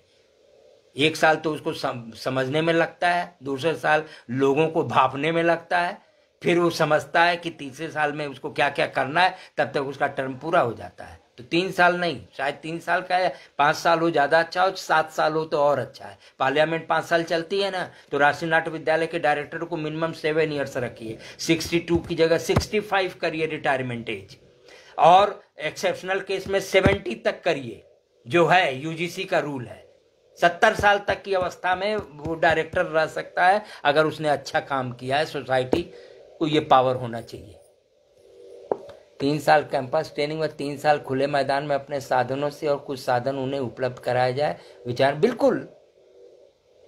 जहां 2 साल की ट्रेनिंग, वहां 2 साल दो उनको, जैसे हमारे एमपीएचडी में 1 साल का है, लेकिन 1 साल और उनको देते हैं, वो ट्रेनिंग में पैसा देते हैं 25,000 शायद, ऐसा सेलेक्टेड लोगों को देते हैं या सबको देते हैं, ये नहीं पता है मुझे। नाटक को बिजनेस ओरिएंटेड बनाना होगा, तभी उदार, बिजनेस ओरिएंटेड नहीं बन सकता नाटक, इस भुलावे में रहिए मत। 42 साल तो हमको हो गया करते करते, बिजनेस तो हो ही नहीं सकता है। कॉमर्शियल थिएटर की बात मत करिए, आप प्रोफेशनल रहिए, सेमी प्रोफेशनल हो सकते हैं आप। सब जगह सरकारों को मदद करनी होती है, समाज को मदद करनी होती है, थ्रू प्रोजेक्ट्स या किसी रूप में, उन्हें ग्रांट देके या जैसे भी देके। एक था इंडिविजुअल ग्रांट प्रोडक्शन में, जो हमारे बच्चों को मिलता था, जो ग्रुप में नहीं है, अलग से काम करना चाहते हैं, चाहे म्यूजिक का हो, थिएटर का हो, डांस का हो, किसी का एक्सपेरिमेंट करना चाहते, तो वो ग्रांट बंद कर दिया सरकार ने। कुछ लोगों के अहम को संतुष्ट करने के लिए, नहीं उसको काहे मिल रहा है, वो तो ग्रुप तोड़ देगा। अरे भाई तोड़ देगा तो तोड़ देगा, तुम इतने कमजोर है। अच्छा, तुम्हारे ग्रुप में 15 लोगों में से 5 लोग भाग गए, तो क्या तुम्हारा ग्रुप टूट गया? तुम 5 नए भर्ती लो, अच्छा है चला गया यार, वो 5 नया और बनाएगा ग्रुप। बात समझ रहे हैं आप? क्या है तो होता ही है सर, प्रशिक्षण के ऊपर योजना लिखित में देना होता है, और हम सब लिख के देते हैं कि यहाँ से प्रशिक्षित होते ही हम अपने इलाके में जाकर क्रांति करेंगे रंगमंच में, हैं? बॉन्ड तो होता ही है सर प्रशिक्षण के उपरांत भी, वो बॉन्ड नहीं, अब बॉन्ड रहे, ढंग का बॉन्ड रहे, वो तो मालूम है हमें, हम लोगों ने भी दिया था। ठीक है, बॉन्ड होना चाहिए 2 साल कम से कम। और वो बॉन्ड का मतलब ये हो गया कि आपसे एमी बॉन्ड भरा के छोड़ा नहीं, वो 2 साल या 3 साल आपको इकोनॉमिकली प्रोटेक्ट करे संस्था, राष्ट्रीय नाट्य विद्यालय या बीएनए या जो भी है, एमपीएचडी, 1 साल या 2 साल या 3 साल, जो भी बॉन्ड का समय हो, वो प्रोटेक्ट करे आपको पैसे से, सीधे सीधे पैसे की बात मैं कर रहा हूं, फाइनेंशियली आपको प्रोटेक्ट करे। आपको 40,000 या 50,000 या जो भी है एक लिवलीहुड के लिए जो चाहिए, वो पैसा आपको दे पर मंथ।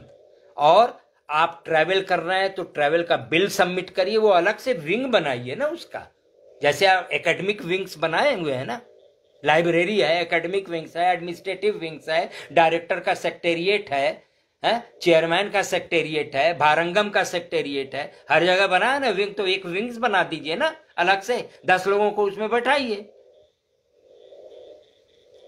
और उस तरह से करिए आप कि बॉन्ड भी भरवाइए, और क्या कर रहा है सबकी पर्सनल फाइल होगी। आप हर 3 महीने पर रिपोर्ट लीजिए ना उनसे, उनका काम जाके देखें, वो विंग्स के लोग जाएं, ट्रेवलिंग करके जाएं कि क्या किया है बच्चे ने, ऐसे ही तो नहीं लिखा पढ़ी करके दे दिया है। ये होना चाहिए, 3 साल के लिए हो, चाहे 2 साल हो, चाहे 1 साल, आप उनको फाइनेंशियली हेल्प करिए, ताकि वो थिएटर, इससे थिएटर का, और खास करके हिंदी पट्टी में जरूरी है ये काम। हिंदी पट्टी का तो अपना कुछ बना ही नहीं भाई, जो रहा वो व्यक्तिवादी रहा, वो बिल्कुल ठीक कहा। हमारे शुरू के वक्ताओं में किसी ने कहा कि सारा, वो व्योमेश शुक्ला ने कहा कि बहुत व्यक्तिवादी रहा, बिल्कुल सही बात है, व्यक्तिवादी रहा है। तो व्यक्तिवादी इसीलिए रहा है ना कि नए लोग जाके थिएटर में काम ही नहीं कर रहे हैं, वो बॉम्बे चले जा रहे हैं, वो मजबूरी है उनके पास, क्योंकि उनके शहर में उनके लिए काम ही नहीं है। कहाँ से पैसा मिलेगा उनको? सब हर आदमी तो अच्छा नाटक कर रहे हैं, नौटंकी करते हैं, अच्छा नाटक वोटक करते हैं, और क्या करते हैं? कैसे चलता है खर्चा? पहले पूछेगा आपसे समाज, तो क्या करिएगा? तो आप बताइए कि नहीं, नाटक कर रहे हैं और हमारे पास हमें वो वजीफा मिलता है या सैलरी मिलती है 40,000 रुपए, तब कर रहे हैं। राष्ट्रीय नाट्य प्रवीण भाई, राष्ट्रीय नाट्य विद्यालय का जो रंगमंडल है, अभी कलाकारों की आवश्यकता है। आज ही विज्ञापन देखा है हमने, हैं? विज्ञापन आ गया है, तो अब नए लोग आएंगे तो नए नए ढंग से रंगमंडल काम करेगा, ऐसे उम्मीद करते हैं। वैसे अभी तक तो कोई माइलस्टोन प्रोडक्शन पिछले 2-3 साल में तो मुझे लगता है 1 या 2 प्ले हुआ। एक तो वामन का हुआ, एक इनका हुआ गांधी के ऊपर, हमारे सुरेश भाई का 2 ही 3 प्ले हुआ नया। बाकी तो मुझे याद नहीं है कि कोई और नए प्लेज हुए रंगमंडल में अच्छे, जिसे बहुत दिन तक याद करें हम लोग। तो रंगमंडल ऐसे ही चल रहा है। जब खरमंडल है सब जगह, तो रंगमंडल भी वैसे ही खरमंडल है। कुछ है ना उस पर कुछ बात करने लायक, कुछ है नहीं। और कुछ है प्रश्न किसी का? प्रवीण जैसे समर्पित रंगकर्मी को प्रदेश के हित के लिए अच्छा जिम्मेदारी दी जा सके, सरकार को सोचना। सही बात है भाई, वहाँ आपके बिहार में अच्छे अच्छे रंगकर्मी बैठे हुए हैं तमाम, हैं? संजय उपाध्याय जी भी हैं वहाँ बैठे हुए, प्रवीण जी बैठे हुए हैं, और आपका वो अभी मैं गया था जिसमें मुझे पुरस्कृत किया उन्होंने, राम विनय पुरस्कार दिया, आशीर्वाद रंगमंडल, वो लोग हैं, तमाम लोग हैं, काम करने वाले की कमी नहीं है, वो कर ही रहे हैं अपने अपने, पुंज प्रकाश कर रहे हैं अपना काम। 3 साल की स्कॉलरशिप भी इन्हें मिले, और फिर उसके बाद बिल्कुल सही बात है, पुंज प्रकाश की बात से मैं सहमत हूँ, यही मैं भी कहना चाह रहा हूँ। और 30,000 ऐसा हो तो सबके लिए हो, वरना सब राम भरोसे तो चल ही रहा है। बिल्कुल 30,000 भी नहीं, 30,000 कम है भाई। 30,000 में क्या होता है? 40,000, 40,000 से आप शुरू करिए, प्लस इमॉल्यूमेंट्स में उनका ट्रैवलिंग, ताकि वो घर भी तो कुछ पैसा देंगे माँ बाप को, नहीं तो कहेंगे बेटा तो आवारा हो गया, लखेरा हो गया।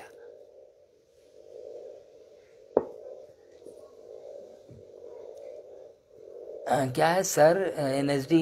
ये है शिकेश मुखर्जी सर, एनएसडी स्टूडेंट को स्कॉलरशिप भी दिया जा रहा है, क्लास भी नहीं हो रहा है।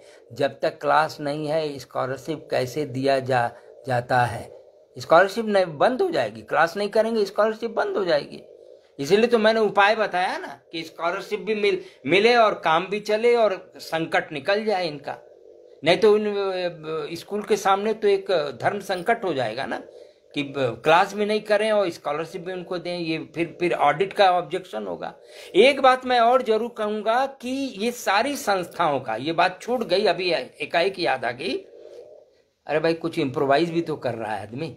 एक बात जो कहना कि जितने भी संस्थाएं हैं, चाहे वो राष्ट्र सेंटर की खास करके एनएसडी हो, एसएनए हो, आईजीएनसी हो, या जो जिनका भी है, ललित कला एकेडमी हो, साहित्य कला एकेडमी हो, साहित्य एकेडमी हो, जितने भी है इनकी सोशल ऑडिट होनी चाहिए, नंबर 1। और इनके जो स्टाफ हैं, जैसे पब्लिक सेक्टर में और हम लोग के गवर्नमेंट सेक्टर में है ना, कि हर साल आपको एक स्टेटमेंट देना होता है कि आपके पास कितने मूवेबल प्रॉपर्टी है, कितनी इमूवेबल प्रॉपर्टी है, चल संपत्ति क्या है, अचल संपत्ति क्या है, क्या उसमें कुछ वृद्धि हुई तो कहाँ से हुई, वो रिसोर्स कहाँ से आया, वो एक फॉर्मेट होता है। वो हर साल आईएएस को भी भरना होता है, सबको भरना होता है। तो राष्ट्रीय नाट्य विद्यालय क्या शंकर जी के त्रिशूल पर है? वहां भी होना चाहिए, भरना चाहिए, एक एक स्टाफ का, सबका जांच करो। जिन लोगों ने पैसा खाया है, हम लोगों को पता है, बहुत सारे लोगों ने बहुत पैसा खाया है, बहुत पैसा बनाया है, तो कैसे पकड़ में आएंगे? उनकी वजह से कई बार दिक्कतें हुई हैं। तो जरूरत पड़े सोशल ऑडिट करिए, और जहां पकड़ में आए सीबीआई को दीजिए, जैसे और सरकारें देती हैं ना, बहुत सारे घोटाले का। देखिए कि कहाँ घोटाला हुआ है, पता चलेगा। ये सब होना चाहिए और खुलकर बोलिए। राष्ट्रीय नाट्य विद्यालय क्या काम नहीं देगा तो आप क्या भूखे मर जाएंगे? काम कर रहे हैं ना, करिए काम, डंके की चोट पर करिए। हम लोग तो किए ना, कितना काम दिया राष्ट्रीय नाट्य विद्यालय ने। 42 साल के एक्सपीरियंस में पहली बार मैं राष्ट्रीय नाट्य विद्यालय में 1 साल पढ़ाने गया, वो भी उन्होंने बुलाया, हमारे क्या नाम है उनका, पिल्लई, अभिलाष पिल्लई साहब ने बुलाया कि आपको थिएटर आर्किटेक्चर पढ़ाने आना है। मैं बड़ा खुश हुआ कि चलो पहली बार तो याद किया, क्योंकि उस आदमी में परख है समझने की, पार की, उसको समझ में आया कि नहीं आदमी तो बहुत ज़बरदस्त पढ़ा सकता है, टीचर है बेसिकली। तो पहली बार आया। और एक बार क्राइसिस मैनेजमेंट में हमको सेकेंड ईयर के साथ प्रोडक्शन दिया था, जिसमें मैंने संस्कृत थिएटर किया था, सरायकेला तीनों छऊ मिला के, मयूरभंज, सरायकेला और पुरुलिया छऊ का मिला के मैंने दूध घटोत्कच किया था। सेकेंड ईयर के प्रोडक्शन किया था, जिसके 6 शो या 8 शो हुए दिल्ली में भी और यहाँ सरायकेला में भी हुए, बस 2 बार 40 साल में। अब 86 से जोड़ लीजिए उतने साल में, और 86 से पहले भी थिएटर ही कर रहा था, बनारस से जुड़ा था, बनारस का बॉर्न एंड ब्रॉट अप हूँ, इसीलिए नहीं इतना बोल रहा हूँ आपको अक्खड़ होकर। वो है खून में हम लोगों के, हम लोग बर्दाश्त नहीं करते इस तरह की चीज़ों को जहाँ गड़बड़ हो रहा है। तो उसमें 2 बार बुलाया हमें, तो क्या हमारा रोजी रोटी नहीं जाए? क्या हमने थिएटर नहीं किया? क्या हमने एक बड़ी रेखा रंगमंच में नहीं खींची? कितनी जगह प्रोडक्शन लेके गए, कितने प्लेस किए, कितने बच्चों को निकाला, कितने एनएसडी में गए, कितने बीएनए में गए, एमपीएचडी में गए, Chandigarh department of Indian theatre में गए, तमाम यूनिवर्सिटीज़ में गए, वहाँ से निकले, बहुत सारे बॉलीवुड में गए, कोई टॉलीवुड में गया, कलकत्ता गया। तो काम कर रहे हैं हम लोग, सब लोग। ईश्वर मदद करता है अगर आप अच्छा काम कर रहे हैं तो। इसलिए खुल कर बोलिए। मैंने कहा ना, जरूरी मसले पे चुप मत होइए, बोलिए, नहीं तो आप मृत्यु के समान है। ये सरकार रही तो पूरी तरह डीए बंद हो जाएगा भैया। नीलेश मिश्रा, डीए? अच्छा, वो सरकार वाला मामला है। डीए तो सैलरी मिल रही ना, बेसिक सैलरी मिली है, उसी में खाइए पकाइए। डीए क्या चाहिए आपको हर बार? स्किल डेवलपमेंट के तहत अभिनय शामिल है, पर उसके लिए संस्था के पास एक निर्धारित इंफ्रास्ट्रक्चर होना चाहिए। पता नहीं भाई, मैंने तो पता किया था तो मुझे मालूम हुआ मयंक जी की नहीं है, अभिनय नहीं शामिल है। किसी ने बताया कि अभिनय को नहीं रखा है। आप पावर प्रेजेंटेशन दीजिए, प्रोजेक्ट दीजिए, जस्टिफाई करिए आके दिल्ली में मंत्री के पास और मंत्री और संतरी के पास, तब शायद जुड़ेगा। आप बोल रहे हैं तो ये तो नई बात आपने बताई, मैं पता करूँगा। तो इंफ्रास्ट्रक्चर तो है, कई लोगों के पास है, उनको अप्लाई करना चाहिए। फिर किसी मैदान व रेलवे स्टेशन पर गाने बजाने वाले भी कलाकार ही हैं, उनके बारे में क्या विचार है भाई? अभय सिन्हा जी, मैदान और रेलवे स्टेशन पर गाने बजाने वाले भी कलाकार ही हैं, तो वो कलाकार हैं। कलाकार तो सभी जगह, एक फेरी वाला भी है जो सब्जी बेचता है, कितने जोर से हाथ लगा के बेचता है, लेकिन वो अपने धंधे में लिप्त है। और कलाकार लिप्त नहीं होता है, रंगमंच का अभिनेता वो लिप्त नहीं होता है। वो तो अलग अलग चरित्रों में, किसी एक चरित्र में लिप्त नहीं होता है, वो अलग अलग नाटक के अलग अलग चरित्रों में वो लिप्त होता है। तो लिप्त, उसको मैं कलाकार क्या कहूँगा? वो तो गाने बजा, ट्रेन में एक से एक सिंगर हैं जो गाते हैं, ईंटा लेके गाते हैं, बहुत सुंदर गाते हैं, उनका अपना रोजी रोटी चल रहा है। ऐसे लोगों का, जो वैगाबाउंड कलाकार हैं, जो नोमैड्स हैं, ऐसे लोगों का अलग डॉक्यूमेंटेशन होना चाहिए। बिल्कुल, उनको भी अगर कला के श्रेणी में रखिए आप, उनका अलग डॉक्यूमेंटेशन सरकार कर रहा है। मलकानी सर के आज के विचार को जो लोगों को सुनना चाहिए। अच्छा, ये किसने लिखा है? किसने दिया है? फैक्ट प्रवीणा गुंजन जी। राजकुमार रजगी सर बहुत ही प्रभावी। अरे यार मेले थे कि बजट का रिव्यू होना ही चाहिए। इस वजह से सबका। अच्छा, एक चीज़ और देखिए कि ये भी बड़ी विडंबना है कि आप जो है जो काम मंत्रालय को करना चाहिए, संस्कृत मंत्रालय भारत सरकार को करना चाहिए, वो आपने काम जो है डाइवर्ट कर दिया है, विकेंद्रीकरण कर दिया है, दे दिया है एनसीजेडसीसी को, प्रोडक्शन और कल्चरल फंक्शन का ग्रांट। अब वहाँ जो म्यूजिक और डांस वाले लोग बैठे हैं, वो जो है वो आप अगर कल्चरल फेस्टिवल करते हैं तो मिनिमम आपको, आप छोटे से शहर में भी कल्चरल फेस्टिवल करेंगे तो टेंट कनात बाजा बत्ती सब लगा होगा के 3 लाख रुपया तो लग ही जाता है। बाहर से टीम को बुलाएंगे, उनको ठहराएंगे, खिलाएंगे पिलाएंगे, मिनिमम कितना भी कर्टेल करेंगे तो 3 से 4 लाख रुपया लगता है। आप उसे अगर 1.5 लाख देंगे, 75,000 देंगे, लाख रुपया देंगे तो क्या करेगा भाई? वो तो भ्रष्टाचार ही ना पैदा करेगा। अच्छा 1 लाख रुपया मिला है, उसमें 75,000 आया, 25% तो बाद में आएगा, तो 75,000 में ऐसा करते हैं अपने नाटक अलग अलग नमवा से ठोक देते हैं फेस्टिवल में। वो 5 दिन का फेस्टिवल है तो उसको हम 2 दिन का कर देते हैं और 2 दिन में 4 नाटक कर देते हैं। मिस्टर एक्स तुम ये वाला कर दो, तुम वाई ये कर दो, संस्था बना लो, ऐसे ऐसे कर लो। तो करप्शन तो खुद आप पैदा करते हो ना। ढंग से पैसा नहीं दोगे तो क्या होगा? प्रोडक्शन का पैसा ढंग से नहीं दोगे, 50,000 में कहीं प्ले होता है? किसी को दिया था ना 50,000, बॉम्बे वाले को, बिगड़ के पिनक के उसने वापस कर दिया। मंत्री तक बात पहुंची थी। वो उस समय महेश शर्मा जी थे, हम लोग थे कमेटी में उस समय, हम लोग भी बिगड़ गए बहुत जोर से कि कैसे आपको 50,000 रुपीज मिल रहा है प्रोडक्शन में। तो ये सब गड़बड़ है भाई। सही right man for right job, सही जगह पे सही चुनाव हो, और प्रोडक्शन ग्रांट जो इंडिविजुअल है वो तो शुरू होना चाहिए। फिर से सरकार से हम सब लोग अनुरोध करें, मैंने तो किया ही है और हर फोरम पे बोलता हूँ, संस्कार भारती के फोरम पे भी बोला है कि भाई ये शुरू होना चाहिए। कुछ हमारे अच्छे बच्चे जो करना चाहते हैं अलग हट के एक्सपेरिमेंट, थिएटर का या डांस का या म्यूजिक का, उनको तो वो मिलना चाहिए, अवसर मिलना चाहिए। आप सेलेक्ट कर दीजिए, आप मत दीजिए ना 500 लोगों को मत दीजिए, आप 100 लोगों को ही दीजिए, सेलेक्ट करके दीजिए, ठोक पीट के दीजिए, लेकिन प्रोडक्शन ग्रांट शुरू होना चाहिए इंडिविजुअल लेवल पे। संस्था वाला तो है, कल्चरल फेस्टिवल का ग्रांट है, वो सब है, लेकिन प्रोडक्शन ग्रांट भी शुरू करना चाहिए। हाँ, बहुत सारे लोग हैं जो 6 बार दिए एनएसडी में, सेलेक्ट नहीं हुए, लेकिन इस प्रोफेशन में, नाटक में ही हैं और काम कर रहे हैं। उनका क्या होगा? उनका यही, इसीलिए तो ये इस तरह के सेमिनार और इस तरह के हम लोग विचार विमर्श कर रहे हैं कि भाई एक उनको भी कुछ होना चाहिए, उनके लिए भी कुछ होना चाहिए। उनके लिए तो छोटे शहरों में तो रंगमंच से हम सब लोग कटे हुए हैं, समाज से सरोकारी नहीं है, तो समाज क्या मदद उनको करेगा?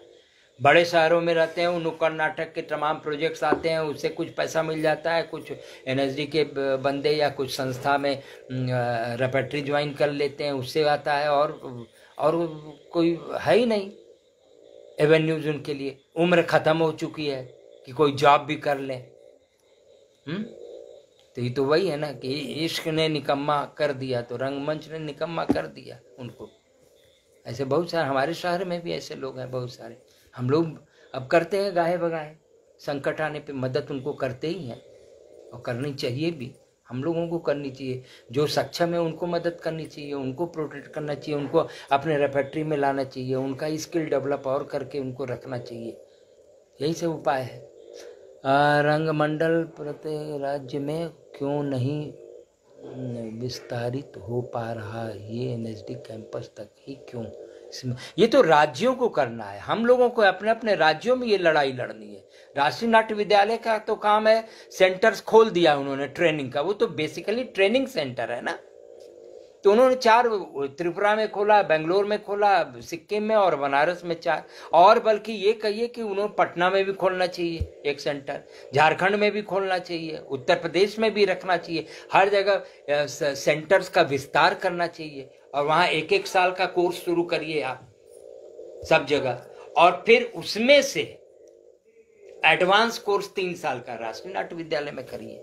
इस तरह होना चाहिए, उनको विस्तारित करना चाहिए, क्योंकि वो तो राष्ट्रीय नाट्य विद्यालय मुख्य रूप से प्रशिक्षण का काम है, प्रशिक्षित करता है।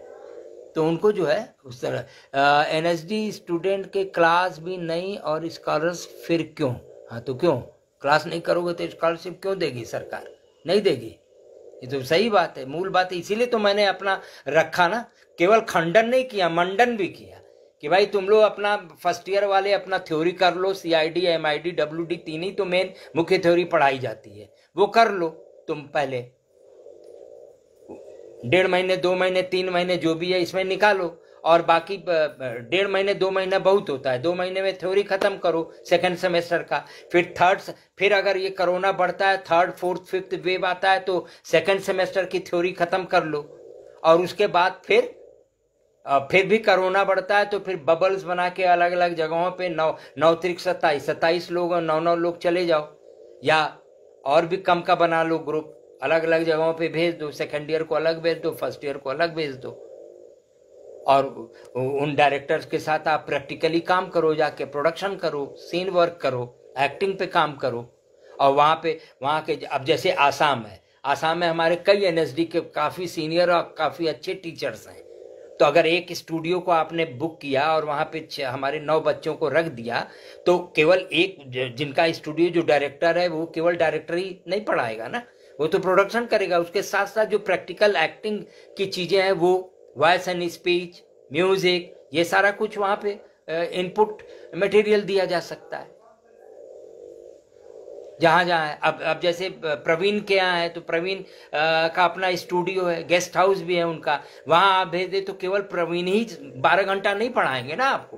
प्रवीण तो आपके साथ प्रोडक्शन करेंगे, मान लीजिए 4 घंटे आपके साथ रहेंगे, बाकी के 8 घंटे कौन पढ़ाएगा? तो वो इनपुट मिलेगा ना। पटना से संजय उपाध्याय आ सकते हैं, रांची से मैं जा सकता हूँ, पटना से और भी हमारे सीनियर लोग हैं वो आएंगे पढ़ाने, कोई कलकत्ता से आएगा, नजदीक है कलकत्ता, कोई कहीं से, वो तो NSD का काम है होमवर्क करके किसको बुलाना है किसको नहीं बुलाना है। हमारे कलकत्ता में इतने बढ़िया वॉइस एंड स्पीच के टीचर हैं, अमित बनर्जी, उनको बुलाया जा सकता है। पटना यहाँ बेगूसराय में वॉइस एंड स्पीच लेने के लिए 2 घंटा क्लास, वो अलग अलग स्पीच अलग अलग ड्रामे की लेके वो अलग अलग तैयार करा सकते हैं 9 लोगों के साथ। माइक्रो लेवल पे बहुत जबरदस्त काम हो सकता है, एकदम इंडिविजुअल अटेंशन होगा एक एक आदमी पे, तो ये हो सकता है। तो मूल समस्या तो नीति की ही है। नीति बनाइए, और नीति बनाएंगे कब? जब आपकी नीयत सही हो। किसी ने लिखा भी है, शायद किसने, महेंद्र जी ने, जी बिल्कुल सही कहा आपने। एक विल पावर स्ट्रांग रखो, नीयत सही रखो, और सही नीति बना के काम करो। और ये सही नीति कौन बनाएगा? अच्छा डायरेक्टर, जो विजनरी डायरेक्टर आएगा वो बनाता है। अभी हमारे एक्टिंग डायरेक्टर जो है वो इंचार्ज में अभी हमारे अभिलाष पिल्लई हैं, उनको ये कल शायद उनका भाषण भी है, उनको ये सोचना है कि वो कैसे नीतियों को बनाए ठंडे दिमाग से। बचवा तो सब बानर होता है ना, बंदर होता है, वो खूब उछलता है, कुछ का कुछ बोलेगा, अट का पट बोलेगा, उसे में ऐसा है ये करेगा। लेकिन आप एक वरिष्ठ नागरिक हैं इस देश के, एक वरिष्ठ प्रशिक्षक हैं, शिक्षक हैं, एक वरिष्ठ जिम्मेदार पद पे हैं। आपको कूल माइंड से सोच के सारी चीज़ों को प्लान करके बच्चों के सामने रखना है। बच्चे मानेंगे, क्यों नहीं मानेंगे? वो हमारे ही बच्चे हैं ना। अभी 15 महीने 16 महीने से क्लास नहीं हुआ है, एकदम कुछ लोग डिप्रेशन में है, कुछ लोगों को लग रहा है कि हम क्या सोच के आए थे, मेरा तो गया 1.5 साल, उम्र निकली जा रही है, हम कब जाएंगे 3 साल पढ़ने के बाद बाहर निकल के कब स्ट्रगल करेंगे अपने फील्ड में। तो कई तरह के भावना आ रहे हैं, कई तरह के डिप्रेशन में है, फ्रस्ट्रेशन में है, निकल रहा है, वो उनका एनर्जी का आउटलेट नहीं मिल रहा है। तो उस आउटलेट को खोजने के लिए ये तरीका है कि आप उनको ऐसे कर सकते हैं। हमने खंडन किया तो मंडन भी करके बता रहा हूं कि बहुत शांति से दिमाग से होमवर्क करके हम लोग ये कर सकते हैं। सरकार गूंगी और बहरी है हर जगह की, और बाहरों को जगाने के लिए बम का धमाका, भगत सिंह ने बोला था ना, तो बम क्या है? स्ट्रगल, आंदोलन जीवी बनना पड़ेगा हम लोगों को, तब सरकार सुनेगी। अमित रोशन जी भी हैं, नमस्कार। हैं नीलेश मिश्रा, अमित रोशन, हाँ। रवि मिश्रा, दर्शक और नाटक के बीच का संबंध कैसे बेहतर हो, अनुदान के आधार पर कब तक रंगमंच जी सकता है, सरकार के पास कोई ऐसी योजना नहीं है कि सभी रंगकर्मी को अनुदान मिले, तब रंगमंच कैसे हो, धन्यवाद। ठीक है, बिल्कुल सही कहा है आपने, सरकार के पास डेटा नहीं है, पहले डेटा तो बनाओ। आपके पास झारखंड का पूछेगा तो झारखंड का तो कोई डेटा नहीं है, कितने रंगकर्मी है आपके पास। जब रंगकर्मियों का डेटा बनेगा, जब रंगकर्मियों का डेटा बन जाएगा, तब ना सरकार से आप लड़ाई लड़ेंगे। तो पहले तो डेटा बनाने की बात करिए। और एक बात ध्यान रखिए रवि भाई, कि रंगमंच हमेशा से अपने पैरों पर खड़ा नहीं रहा है। कोई कहता है झूठ बोलता है। बंगाल की बात, बंगाल में भी अभी हालत खराब है, महाराष्ट्र की बात छोड़ दीजिए, गुजरात की बात छोड़ दीजिए, हम अपने से कटे हुए हैं। आप अपने शहर में ही कितने रंगकर्मियों के साथ आपने ग्रुप बना के काम किया है। हम सब लोग अपने अपने कोकुन में हैं, समाज से कटे हुए, एक फॉल्स ईगो में जीने वाले वरिष्ठ या कनिष्ठ रंगकर्मी हैं। हम जो नाटक करते हैं, दर्शक नहीं आता। हिंदी पट्टी की ये हालत है, गिनते हैं 50 100, अच्छा आज तो 200 लोग आ गए यार, हॉल भर रहा है कुछ कुछ, ठीक है। तो पहले तो अपना स्किल डेवलपमेंट नंबर 1, नंबर 2 सरकार के पास डेटा हो, नंबर 3 आपके पास प्रेशर ग्रुप हो जो सरकार के ऊपर चढ़ के काम करवाए कि नहीं ये होना चाहिए, नहीं तो आंदोलन होगा। एक जमाने में सीआरपी घुसी हुई थी ना प्रेमचंद रंगशाला में, हम सब लोग आंदोलन किए उस समय, हम भी गए थे उस समय, सड़कों पे उतरे थे आर ब्लॉक में। तो वो खाली हुआ, तो प्रेशर ग्रुप बनाना पड़ेगा। ट्विटर से, सोशल मीडिया से सरकार, कम से कम हमारे झारखंड की सरकार नहीं जग रही है। आपने तो इतनी अच्छी फिल्म बनाई आज के कोरोना काल के कलाकारों के ऊपर, इतनी बढ़िया फिल्म, बेहतरीन फिल्म बनाई आपने, अपने पैसे खर्च करके बनाई आपने, क्या हुआ उसका? सरकार सुनी? और आर्ट एंड कल्चर डिपार्टमेंट आपका तो खुद मुख्यमंत्री के पास है, अभी शायद किसी को दिया है, राज्य मंत्री बना के कुछ पोर्शन दिया है शायद, ऐसा हमने सुना है। कहाँ कुछ कर रहे हैं? हम लोगों ने कितना स्मारक पत्र दिया, कहाँ कुछ हुआ? तो हर जगह एक ही उल्लू काफी था बर्बाद चमन को करने को। यही समझिए आप, हम सब लोगों को संघर्ष करना पड़ेगा, तभी कुछ उपाय होगा, और उस संघर्ष के बाद ही। और रंगमंच सरकार और निजी क्षेत्र, पब्लिक सेक्टर, गवर्नमेंट, इनके सहयोग से ही हम को आगे पहले ले जाना होगा, बाद में, क्योंकि आपके पास इंफ्रास्ट्रक्चर नहीं है ना। एक बना, ठीक है, आप अगर सरकार कहती है ठीक है एक ऑडिटोरियम हम बना देते हैं, सारी मॉडर्न सुविधाएं दे देते हैं आपको, हर शहर में दे देते हैं, आप रंगमंच करिए, टिकट बेचिए, तो हम अपने पैरों पे खड़े हो सकते हैं, हम करेंगे। यहाँ तो है ही नहीं, ऑडिटोरियम भी नहीं है ढंग का, और जो ढंग के आपके टाटा में है उसका किराया पूछिए आप कितना है, पहले तो मिलेगा ही नहीं आपको। यहाँ तो है ही नहीं, रांची में तो है ही नहीं थिएटर हॉल, वो तो हम लोग इम्प्रोवाइज करते हैं जगह बदल बदल के, कभी धर्मशाला में ले लेते हैं जगह, कभी कहीं, कभी यूनिवर्सिटी का एक ऑडिटोरियम बना है वहाँ करते हैं, वो बड़ी मुश्किल से मिलता है, वहाँ भी काफ़ी पैसा लग जाता है, लाइट साउंड और मेंटेनेंस में 50,000 रुपये लग जाते हैं एक दिन के। तो रंगमंच का इंफ्रास्ट्रक्चर भी नहीं है, तो एक प्रेशर ग्रुप बने, कल्चरल पॉलिसी बने, प्रेशर ग्रुप से हम इंफ्रास्ट्रक्चर की बात करें, प्रेशर ग्रुप से हम कलाकारों की दयनीय स्थिति को कैसे सुधारा जाए उस पर बात करें, कैसे हम स्कॉलरशिप शुरू कर सकते हैं स्टेट लेवल पे, सेंटर पे तो है, वो किसी को मिलता है किसी को नहीं मिलता है, पता नहीं अभी सीनियर फेलोशिप का क्या हुआ, इंटरव्यू हुआ कि नहीं हुआ, लोगों को मिला कि नहीं, CCRT का जो स्कॉलरशिप है सीनियर फेलोशिप, उसका भी कुछ पता नहीं चल रहा है, कौन लोग थे और वो कितने लोगों को मिला कि नहीं मिला। तो बहुत सारी चीज़ें हैं, बहुत सारी कमियां हैं, हम लोग में भी कमियां हैं, सर हम शकुंतल सेवा सदन धमदाहा पूर्णिया की ओर से प्रणाम करते हैं। हाँ भाई, प्रणाम प्रणाम प्रणाम भाई। हेमंत जी और हमारे वो है ना, वो अवधेश जी, क्या नाम है उनका, नाम भूल जाते हैं, शकुंतला, सब लोगों को नमस्ते कहिएगा। पंडित शर्मा जी, एस्ट्रोलॉजी, खुदा ने चाहा किसी का प्यार टूटने नहीं दूंगा, गोल्ड मेडलिस्ट, सभी समस्याओं का 3 घंटों में समाधान कर बैठे, काम करवाए, लव मैरिज मंचा। अरे यहाँ खाने को मिल नहीं रहा, कहाँ आप ये सब लिख रहे हैं? कलाकार को पहले रोजी रोटी चाहिए, पहले फूड,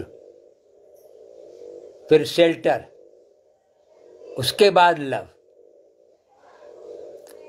आप देखिए बहुत अच्छी अच्छी बातें बता रहे हैं और सुनने में भी बहुत अच्छा लग रहा है भाई। चलिए, हो गया। अभय जी, बहुत अच्छी बात।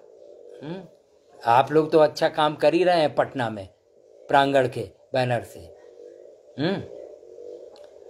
हाँ भाई, पूरी फैट की टीम की तरफ से आपका बहुत बहुत शुक्रिया। आपके विचार सब संस्थानों को धन्यवाद धन्यवाद। प्रवीण गुंजन जी, आपने एक मौका दिया, आपकी टीम को बहुत बहुत साधुवाद देता हूँ, खासकर निजी तौर पे आपको। और अच्छे विचार सुनने को आगे भी मिलेंगे, कल अभिलाष को सुनेंगे हम लोग, और अच्छा लग रहा है। और कुछ नए नए विचार भी इसी बहाने निकल के आ रहे हैं, जिसको लेके हम लोग सरकार में जाके बात करेंगे। निश्चित रूप से संस्कार भारती के प्लेटफॉर्म से भी बात करूंगा, क्योंकि मैंने शुरू में ही कहा है, कोई सरकार हो, राष्ट्रवादी हो, वामवादी हो, मध्य मार्गी हो, खुद लगना पड़ेगा तभी काम बनता है। बगैर लड़े कुछ नहीं मिलता इस देश में। तो लड़ाई करनी है, लड़ाई जारी है मित्रों। बहुत बहुत धन्यवाद।